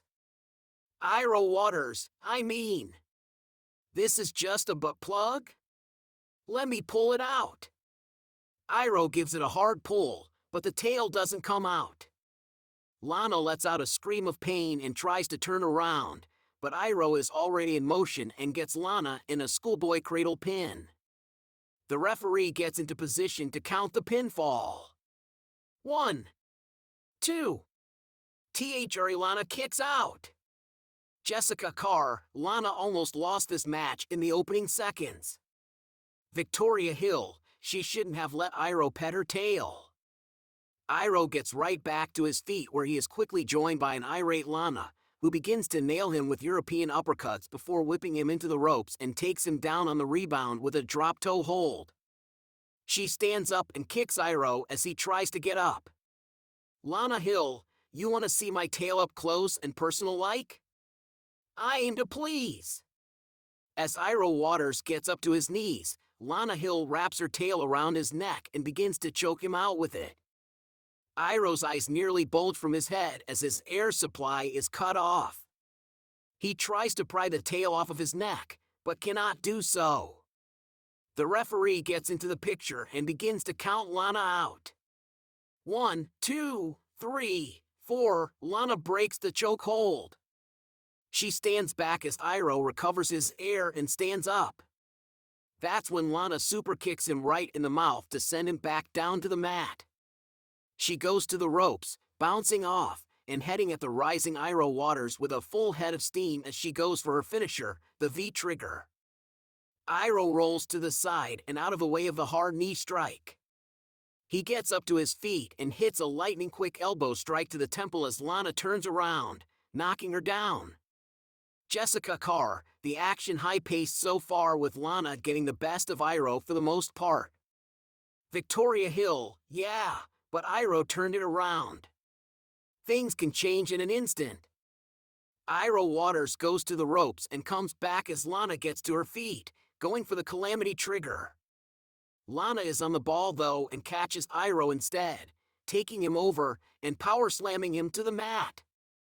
Lana hooks a leg for the pinfall. 1, 2. Iro kicks out. Jessica Carr, wow, Lana almost put Iro down for the count. Victoria Hill, that's how fast things can change in a wrestling match like this. Lady Lana Hill goes to the top rope while Iro Waters is still down and uses her tail to help balance herself on the top rope. She raises her arms to the air for her cheering fans who take pictures as she sails through the air, making the crowd seem a sea of light. However, Iro gets his knees up and catches her in the midsection as she impacts. He dumps her to the side and gets back to his feet. He grabs her and applies a stretch muffler with both legs cloverleafed around his neck in a move she called the 7th inning stretch. Lana reaches for the ropes, but can't find the ropes being close enough. She resorts to using her tail to tickle Iro's nose, which causes him to sneeze, but he does not release the hold. In fact, he bites the tail as it comes by to make another attempt. This puts Lana over as she can't take anymore and she taps out. Marcela Sancho, winner of the match via submission, Iro Waters. Jessica Carr, Lana did her best to try to win the title shot, but fell through. Who will Iro Waters be facing at the next Warzone, I wonder? Justin Wingate or Abigail Dresden? If it's Abigail, it will be like a rematch to get his Valor title back and ruin Abigail's 5-defense stretch. Victoria Hill, I don't know. We will have to wait until Shadow Warfare to find out. Next up, Father Nathan takes on the beast that is Tarask. Jessica Carr, well, we're clearing the ring here, one more contenders match coming up, as Father Nathan and Tarask will see who will be going after the soon-to-be crowned Elite Champion. Victoria Hill, and Father Nathan said he was thinking about trying to get into the Elite X matches Shadow Warfare as well. Jessica Carr, Iro Waters and Lady Lana have cleared the area, so let's bring out Elite contenders. Marcela Sancho, the following contest is scheduled for one fall and is to be held by the Elite Division rules. In other words, the Wheel of Despair is coming out. The winner of the match will go on to face the Elite Champion at the Warzone for S3E7. We begin with the challenger, hailing from Dublin, Ireland. He is Father Nathan O'Connell. The lights around the arena go dark and a mist begins to form around the entryway and down the ramp. Nathan seems to materialize from the mist itself as he walks out and pauses, taking a look at the crowd, and then makes his way at a steady pace to the ring, climbing up into the ring. Once in the ring, he throws a few warm-up punches and falls back to his corner to await the start of the fight. Jessica Carr, Father Nathan has taken down some big names in the past few shows. He's ready to get an Elite Championship shot. Victoria Hill, he's doubling down honestly. He has the chance to earn a shot tonight, and he is in the Elite X match at Shadow Warfare. Is that even legal? Jessica Carr, it seems to be legal as management seems to be willing to allow it. Victoria Hill, sounds like a mistake, but if Father Nathan wins here, he knows he can phone it in at the Elite X match as he knows he gets the first crack at it. Marcela Sancho and his opponent, hailing from parts unknown, he is the beast, Tarask. The touch by Stan Bush starts playing, getting the crowd worked up as Marcus Anderson walks out from the back with a wide grin. He opens the curtain and Tarask comes walking out. He flexes his muscles and roars to the fans, who roar back. Together, they make their way down to the ring to the uplifting music from the original, and only, Transformers movie. Marcus Anderson hops up onto the ring and opens the ring ropes for Tarask to step through and get into the ring. Marcus hops down to the floor while Tarask steps into the middle of the ring, posing for the fans as he flexes his muscles. He steps to each side of the ring and holds his hand to cup his ear to hear the cheering of the fans with a big, sloppy grin. He stops his pandering to the fans and looks across the ring to Father Nathan and nods to him. Nathan nods back. Jessica Carr, this is a totally different reaction from the fans as Marcus leads Tarask into the light instead of the darkness like past people have done. Victoria Hill, Well, it seems that Marcus Anderson is one of the only people who sees Tarask as not a weapon to be used against other people. Jessica Carr, and that is a good thing, folks. Victoria Hill, they are bringing the wheel out. Marcela Sancho goes to ringside where the Wheel of Despair is being brought out and spins it. So many fierce match types spin by until it lands on pinfall's count anywhere. The crowd cheer the result, though Father Nathan and Tarask seem unconcerned. Jessica Carr, a pinfall's count anywhere match. This could go places. Victoria Hill, or it could stay in the ring. As the bell starts the match, Tarask and Father Nathan get to the center of the ring. Father Nathan takes up a boxing stance and begins to wail on Tarask with lefts and rights. The Beast eventually gets his hands up to block, but takes a tremendous amount of punishment with a grin before he realizes he should defend himself. Jessica Carr, this is kind of a preview for Greg Salazar against Rob Riot, as they will have the chance to go all over the arena at Shadow Warfare. Victoria Hill, how right you are. Tarask goes on the defensive, but Father Nathan gets a few shots in, eventually staggering the big man. Marcus Anderson pounds on the ring apron to get Tarask's attention. Marcus Anderson, hit him back, dummy! A light bulb moment seems to go off in Tarask, and he turns back to Father Nathan and drops his defenses. Father Nathan frowns, but gets another punch in. Tarask grins as blood trickles from the corner of his mouth. Tarask, you hit good. Me turn. Father Nathan quickly shifts into defensive mode as Tarask launches a lightning-quick offensive. Father Nathan blocks or dodges each blow until Tarask slips in an uppercut that catches Father Nathan in the jaw and drops him down to one knee. Tarask kicks him in the chest to send him the rest of the way to the mat. Jessica Carr, what the heck? One punch and Father Nathan was down to one knee. Victoria Hill, Tarask is the strongest around. The best way to beat him is to not get hit by him. Tarask grabs the rising Father Nathan and whip/hurls him into the ropes and clotheslines him on the rebound hard enough to send Father Nathan into a flip. Jessica Carr, he nearly took Nathan's head off with that move. Victoria Hill, we gotta be careful with that phrase as it might confuse someone listening, but not watching the match. Jessica Carr, oh, I have heard that. Victoria Hill, not that we would want someone who does that. Father Nathan starts to get back up, but a series of double axe-handle blows ensures that he stays down. Tarask pounds on him until he can roll away and get back to his feet. Tarask advances on the man, but gets caught with a knee lift to the midsection that doubles him over. Father Nathan then proceeds to take him down with a gut-wrench suplex. Tarask is right back up, but distracted by a hard right hand and then a suplex that leaves him right back down to the mat. Tarask starts to get back up, but an elbow brought down to the back of the neck sends him right back down to the mat. Jessica Carr, Father Nathan keeping the pressure on. Victoria Hill, he kind of has to or else Tarask will hit back.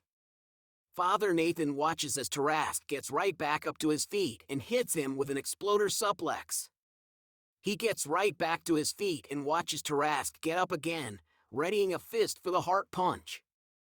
That's when the Jumbotron lights up and we see Jasmine Minton on the screen. Jasmine Minton, oh, Mr. O'Connell. I'm backstage here and I see that you are winning against MY Beast. That will not do. Not do at all. Jessica Carr, what is she doing out of the hospital? Victoria Hill, I suppose she magically healed like many of these folk seem to do nowadays.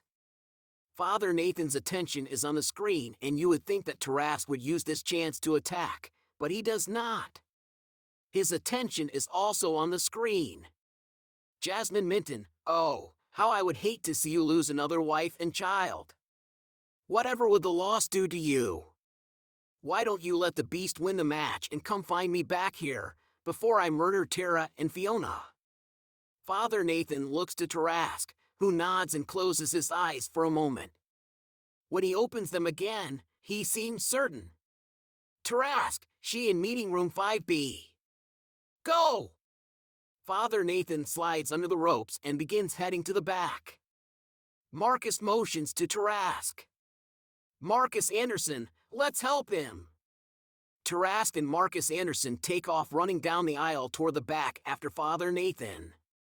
Jessica Carr, so, is the match still on? Victoria Hill, I would think so. I don't know for certain.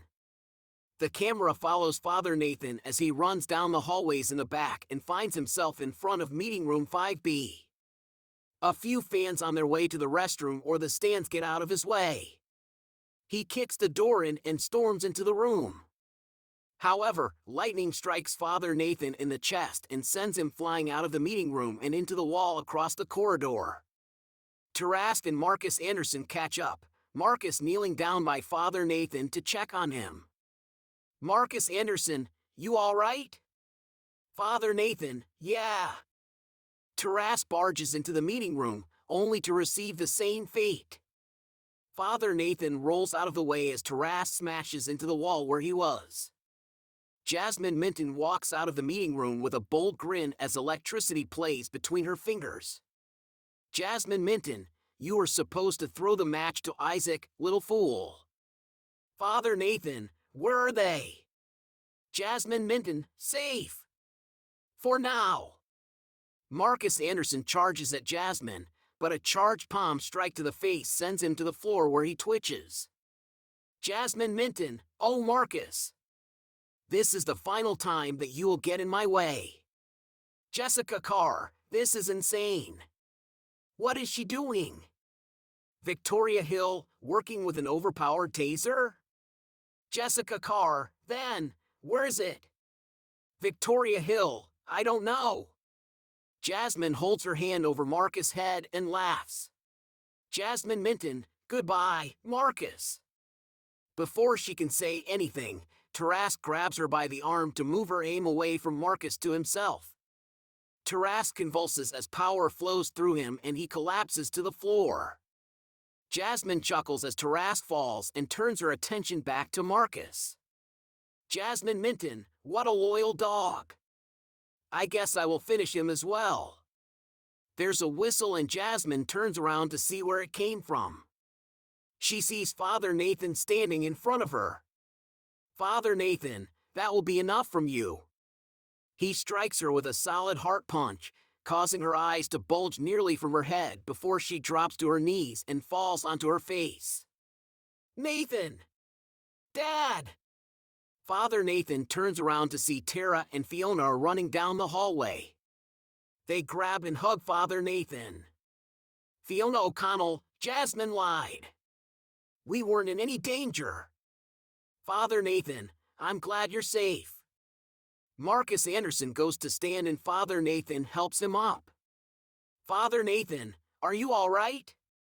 Marcus wipes blood from under his nose and shrugs. Marcus Anderson, good as I can be. Tarask, we should crush her skull. Father Nathan, what's that?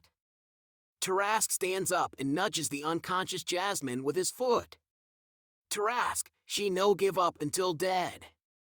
Marcus Anderson, then, we would be no better than her. We have to stand tall. Tarask, fine. Let police have her. Father Nathan, the police? Tarask, yeah. She tried to kill us. We press charges. Jessica Carr, that's actually kind of brilliant. Victoria Hill, that is true. Marcus Anderson gets his smartphone out while Tara and Fiona tie Jasmine up and gag her. Marcus places a phone call. Marcus Anderson, hi, I'd like to report an attempted murder, 3 counts. Yeah, I'm at the arena for Vanguard. Jasmine Minton tried to kill us. She'll be trussed up since we don't want to die. Thank you. He hangs up the phone and looks at Father Nathan and Tarask. Marcus Anderson, I can stay here with Tara and Fiona while you guys finish your match. The police will come collect Jasmine. Father Nathan, what if she wakes up? Marcus Anderson, she's gagged. Nothing will come from her while her hands are bound and her mouth is gagged. We're good. Father Nathan looks at Marcus for a long time before glancing at Tarask, who nods solemnly. Tara O'Connell, finish the match, Nathan. We'll be all right. Father Nathan, fine, but if something happens to them, Marcus. Marcus Anderson, nothing will. Father Nathan, well, Tarask? Ready to beg. Tarask nearly takes Nathan out of his boots with a spear that sends them both through the wall next to the door and into the meeting room. Tarask lifts Nathan up with a certain amount of glee and powerbombs him through one of the tables in the meeting room. Jessica Carr, Tarask on the attack. Victoria Hill, kind of a sneak attack as it seems that Father Nathan wasn't ready. Tarask grabs one of the chairs in the room and folds it up. He swings it down at Nathan, who rolls out of the way for the beast to smash the table. Father Nathan gets to his feet and dodges another strike from the steel chair. He responds with a hard right hand that staggers Tarask, making him drop the chair. Before Tarask can recover from the punch, Father Nathan hits a belly-to-belly suplex that drives Tarask through another one of the tables in the room. Tarask sits up immediately but catches another right hand to the jaw's side, sending him back down. Father Nathan pulls Tarask up, who hits him in the temple with an open stapler. Nathan staggers backward, his hand going to the staple that has pierced the skin. Tarask stands up, tossing the stapler to the side, and picks Nathan up into a press slam position. Jessica Carr, normally from that position, Tarask throws his opponent from the ring. But he has no place to throw him. Victoria Hill, oh, I think he'll find a place to throw Nathan. Tarask throws Father Nathan through the wall and back into the corridor where he lands at the feet of his wife and daughter. The sight of her father bleeding makes Fiona worried. Fiona O'Connell, Dad?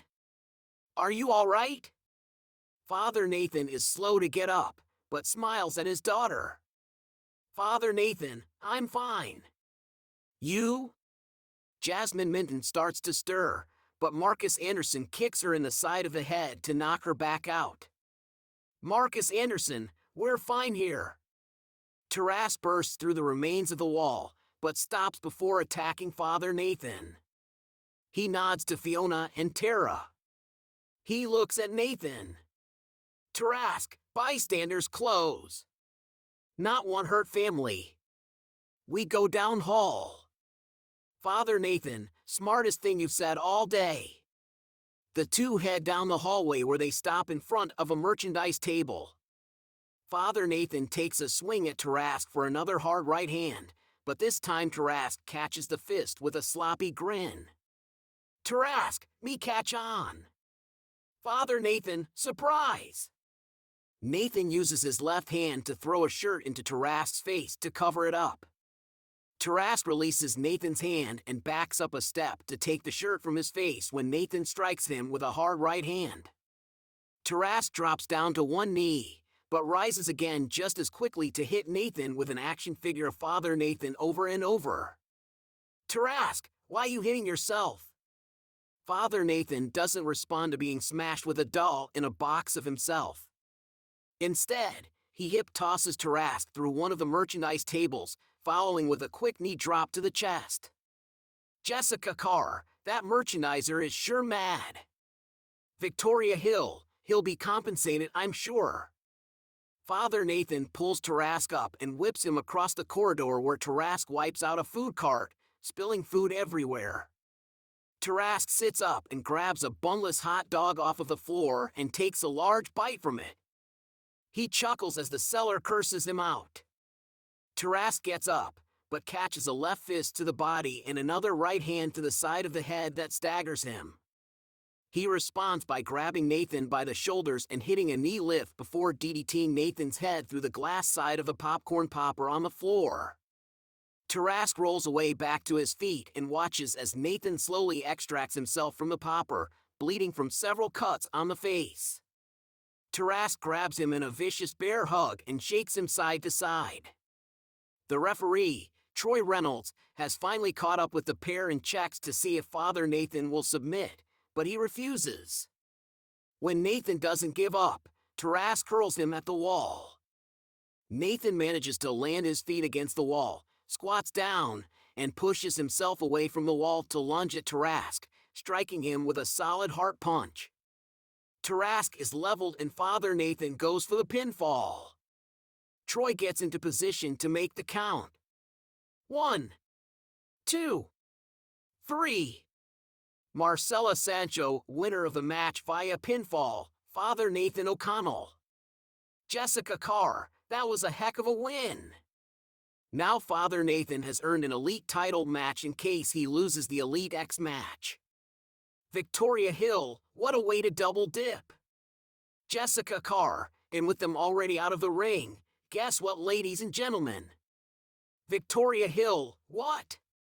Jessica Carr, we're going to go ahead and move to our main event, as the 4 Wins Tempest Championship is up for grabs.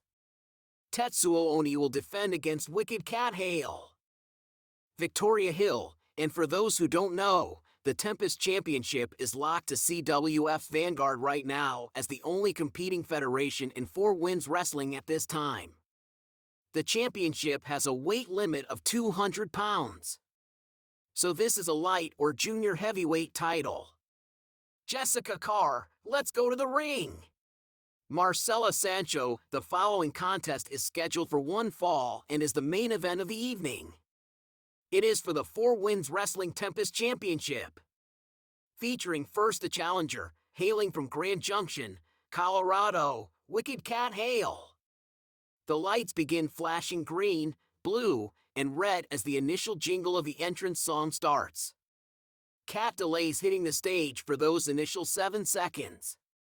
She comes out wearing a black leather jacket that stops at her midriff, and she comes out with high energy, throwing up the rock and roll devil horns a few times, before moving to either side of the stage to engage with the crowd, pointing towards them and then starting to make her way down to the ring. She'll continue interacting with fans near the ramp, high-fiving and occasionally pausing to throw up devil horns with other members of the audience. She makes her way to the south side of the ring, jumps onto the apron, and throws her hands out to either side to pose for the audience. Then, slipping under the middle rope, moves to the opposite end of the ring. Climbing onto the middle rope of the turnbuckle, she'll rock up and down with her head down, covering the top rope until rising and flipping her hair back over her shoulders and pose with her arms spread once again, pointing to members of the audience. At last, she steps down and strips off her jacket, readying herself for the match. Jessica Carr, Cat Hale, looks good for this match. She did make it past Mad Morales and Lady Lana Hill to make it to this match to face Tetsuo Oni 4. Victoria Hill, this should be an excellent match. I mean, Tetsuo Oni 4 is coming off of that crushing defeat from the Bastards. Hopefully she can win here to lift the overall spirits of the upstarts. The intro static starts as Reckless by Lacuna Coil starts to play throughout the arena's PA system. When the guitars hit, Tetsuo Oni 4 steps out onto the stage. She stands there, arms outstretched for a few moments, as purple and blue lights shine over her. She's wearing her matching robe, the 4WW Tempest Championship belt around her waist. As the song picks up, she starts to do a slow walk down to the ring. Marcela Sancho, and now, coming to the ring, she represents the stable known as the Upstarts. She currently hails from the Okinawa Prefecture of Japan, coming in at 5'5" and 135 pounds. The current and inaugural 4 Winds Tempest champion. She is the 4th to bear the mantle and mask of the Tetsuo Oni. When she gets to the ring, she climbs up the ring stairs to the corner. She climbs up the corner from the outside and unhooks the Tempest Championship, holding it up high to the cheers of the crowd. After a bit, she hands it down to the referee, then peels her robe off, letting it fall to the ringside attendant. Once she's ready, she hops down to the apron and then slingshots herself into the ring with a somersault over the ropes. Standing across from Kat Hale, her expression is firm and composed across from the fire in the challenger's eyes. Jessica Carr, the champion, looks like she got a little rest while waiting for the main event. Still, she can't be 100%. Victoria Hill, she's young and full of energy. She'll be all right. Ding! Ding! Ding! Kat Hale explodes out of her corner with a running knee. Tetsuo ducks. She crosses Hale up, getting behind and using Kat's momentum to send her into the ropes, only for Kat to spring onto the middle and top rope to counterattack with a springboard wicked saw. Tetsuo Matrix dodges the wicked salt. The crowd is applauding that smooth-as-silk counter. Tetsuo is already in her crab walk towel. Hales grabs her for wicked rhythm, crossroads. No! Immediately realizing she'd been played, the champion grabs her rival by the neck and jams her knees into Kat's face. The two drop to the mat. Tetsuo rolls on top, hooking both of Kat's legs for a clutch pin. 1. Kat counters with a victory roll. 1. Kick out. Both women are up. Kat grabs the champion's arm for an arm-wringer superkick. Tetsuo dodges the strike. Dropping low, she catches Hale off balance to roll her up into a schoolboy. 1. Kat rolls out. On the offense now, she catches Tetsuo in a sunset flip pin. 1. No! Tetsuo rolls out. Attacking with a penalty key dash. Kat catches the leg. Dragon Scree Tetsuo hits an enziguri at the same time. Both wrestlers are down. Jessica Carr, blistering fast pace here. Victoria Hill, I know, right? Right, what we would expect from the Tempest Championship. The crowd is applauding as both women lie on the mat recovering from that sequence. The damage to their head and leg isn't too bad just now as the referee checks on them. Tetsuo able to put weight on her leg and doesn't seem to have her bell rung too hard yet as their eyes meet. Lock up! Center of the ring, but not for long. Through sheer aggression, Kat forces Tetsuo into the corner, but Tetsuo is able to use this raw aggression against her, reversing their positions so it is Kat now against the ropes before using her judo knowledge to throw Kat over her head and down to the mat. She knows Kat will just keep coming, so she tries to take the initiative with a shining wizard, but Kat blocks the knee and responds with a brutal-looking headbutt to Tetsuo's jaw. The crowd winced at the collision. That might be her opening. Wicked rhythm. No! Tetsuo's got the measure of that hold now. She slips out, grabbing Hale's wrist for the iron fist, ripcord back fist. Hale ducks the back fist. She hits the ropes. Coming in for a spinning wheel key. Tetsuo dropkicks Kat's knee in midair. Jessica Carr, what a counterattack.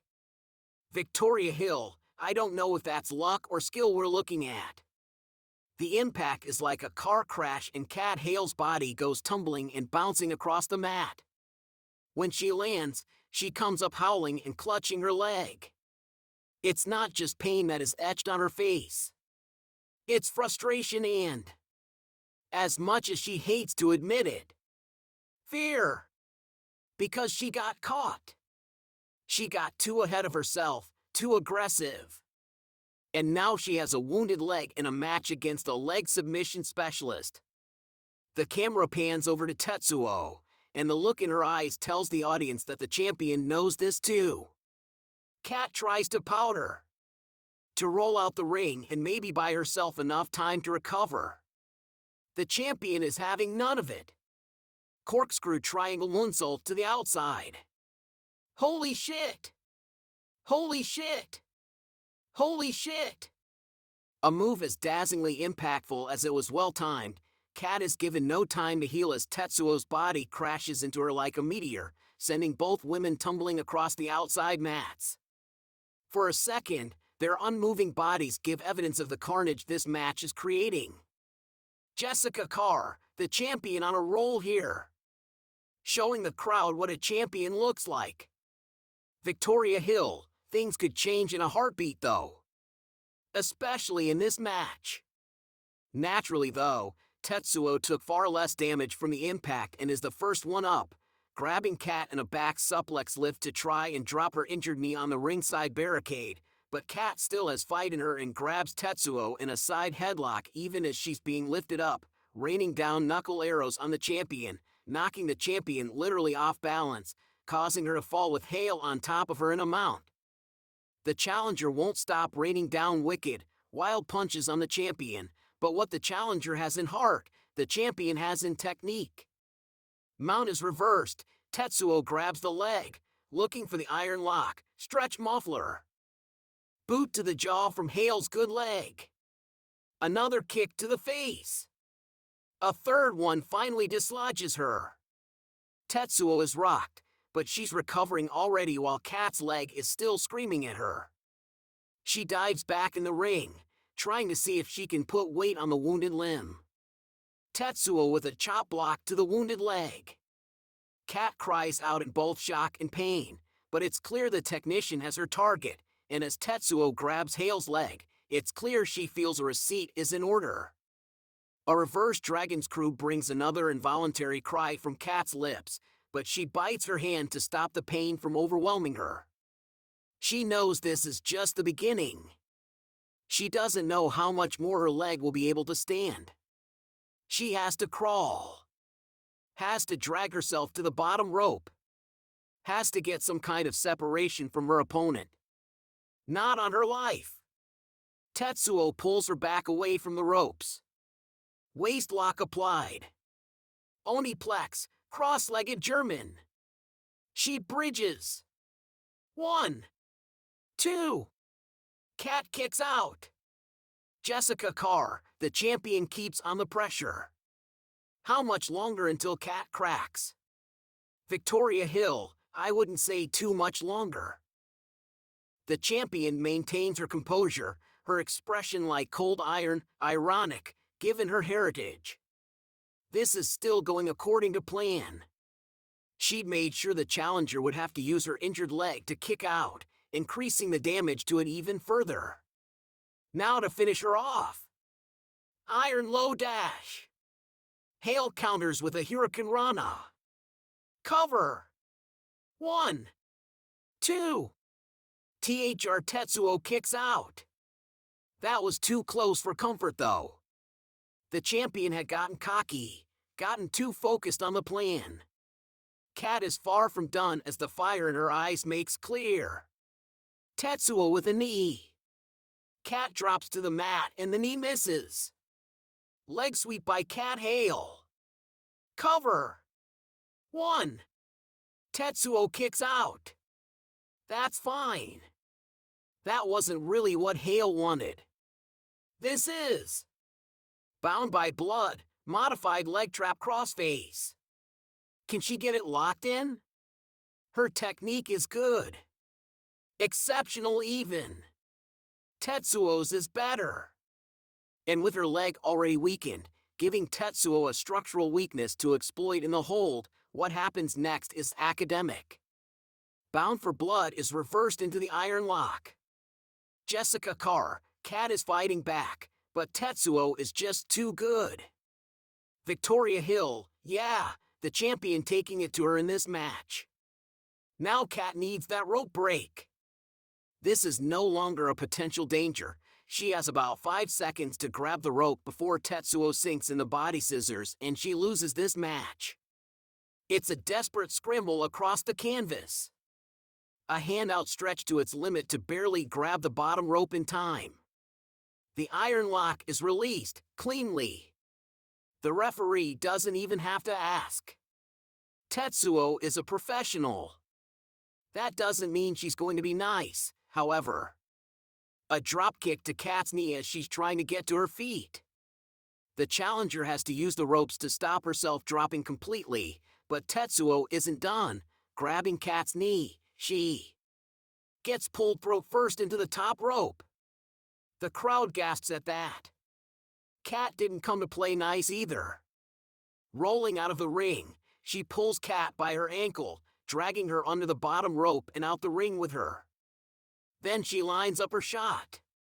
Tetsuo is rammed headfirst into the ring post. It's a ringing bang on impact. Tetsuo slumps against the ring post. Cold steel, the only thing keeping her standing as blood drips from under her mask. Kat, meanwhile, is unable to follow up immediately, instead trying to get feeling back into her knee. She has a chance, though. This could be her opportunity. Taking ginger steps towards the champion that grows steadier as she comes closer, she grabs the champion and rocks her with a forearm to the jaw. Another forearm. Another. A barrage of shots against the ring post, some fans booing, many cheering, but Kat is in a world of her own. Jessica Carr, that ring post shot may have turned the tide in this match. Victoria Hill, I'd admit that was a doozy. She whips Tetsuo to the ring steps on the other side, but like a gazelle, Tetsuo springs up onto the apron. That might have been a bad idea though, as her throbbing skull makes the world spin on that sudden movement. In a second, Kat is right up there with her, but that traitorous leg twinges for a second, allowing Tetsuo to elbow her off. Super duper kick on the apron. No! Kat drops off the apron and the kick goes high. She grabs Tet's leg to try and yank her off the apron. Tetsuo with a Rana off the apron. No! Hale doesn't even try to carrying Tetsuo's weight, she just lets her leg give out, falling to the outside mats. And in doing so, powerbombing Tetsuo on the floor. That doesn't mean it didn't hurt her leg though. And even as Tetsuo lies stunned and unmoving, Kat is curled up, clutching her agonized knee against her chest. Jessica Carr, holy snapola. What a powerbomb! Victoria Hill, wait, you see the stage? The crowd isn't looking at her though. They aren't even looking at the champion.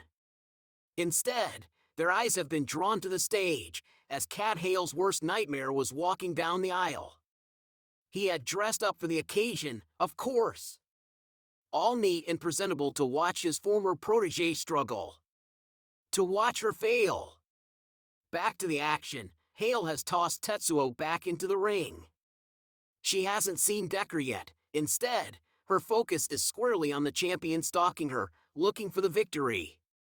Wicked RYTH. She sees him. Jessica Carr, focus on the match, Kat. Victoria Hill, he isn't worth the trouble. She sees him standing at ringside, his eyes boring into hers, that same self-satisfied patronizing look in his eyes, that look that made her feel like she was nothing, like she was nobody. What was he doing here? What was he? Victory roll by Tetsuo. Kat doesn't even have time to counter as Kat grabs her leg. Iron lock. It's the same story as before. She only has seconds to get to the ropes before Tetsuo sets in the body scissors. But now, each crawl, each shift of her body weight moves her closer to Decker. No! She can't think like that. She has to block that out. Just get to the ropes. Get to the ropes. Get to the... She got it. Jessica Carr, way to focus.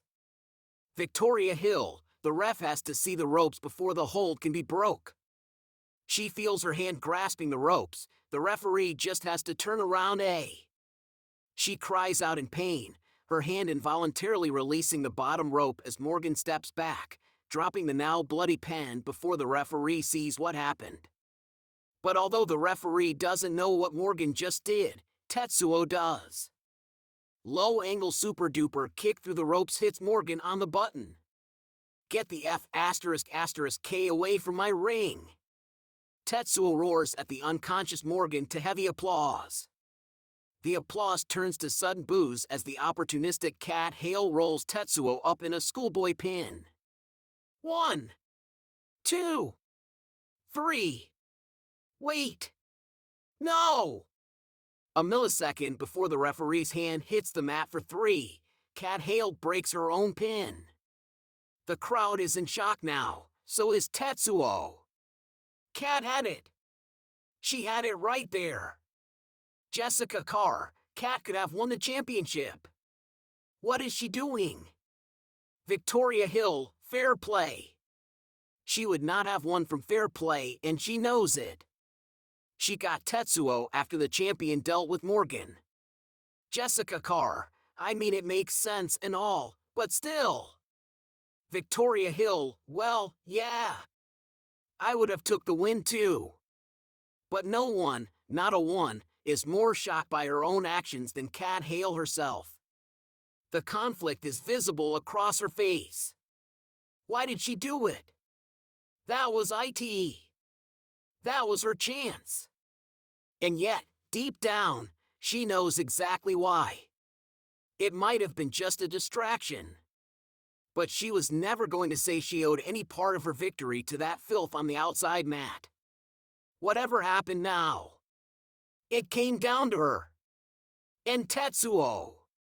Looking at the champion's bloody face, woman to woman, she knows her rival understands. Tetsuo gives a steady nod. Then blasts Kat across the face with a forearm. Kat responds in kind. On their knees, slowly rising to their feet, the two strike each other like sledgehammers. This is a matter of pride, and it fuels every strike, every blow, every choice to get hit and hit back harder.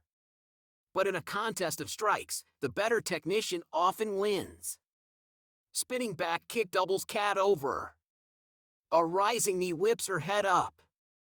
Perfect position for a roundhouse. But what Tetsuo has in technique, Kat has in heart.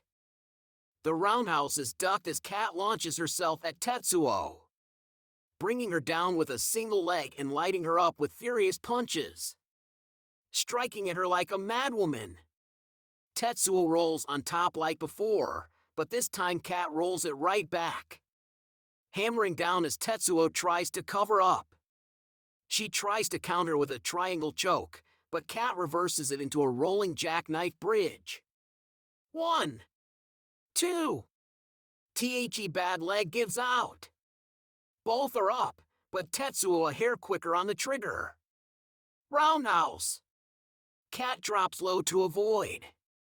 She goes for a sweep kick again, but Kat back flips over the leg. Basement dropkick. Kat narrowly avoids. Jessica Carr, how much do these women have left in the tank to be going at this pace? Victoria Hill, I wouldn't say that they have much more. This match will be over soon.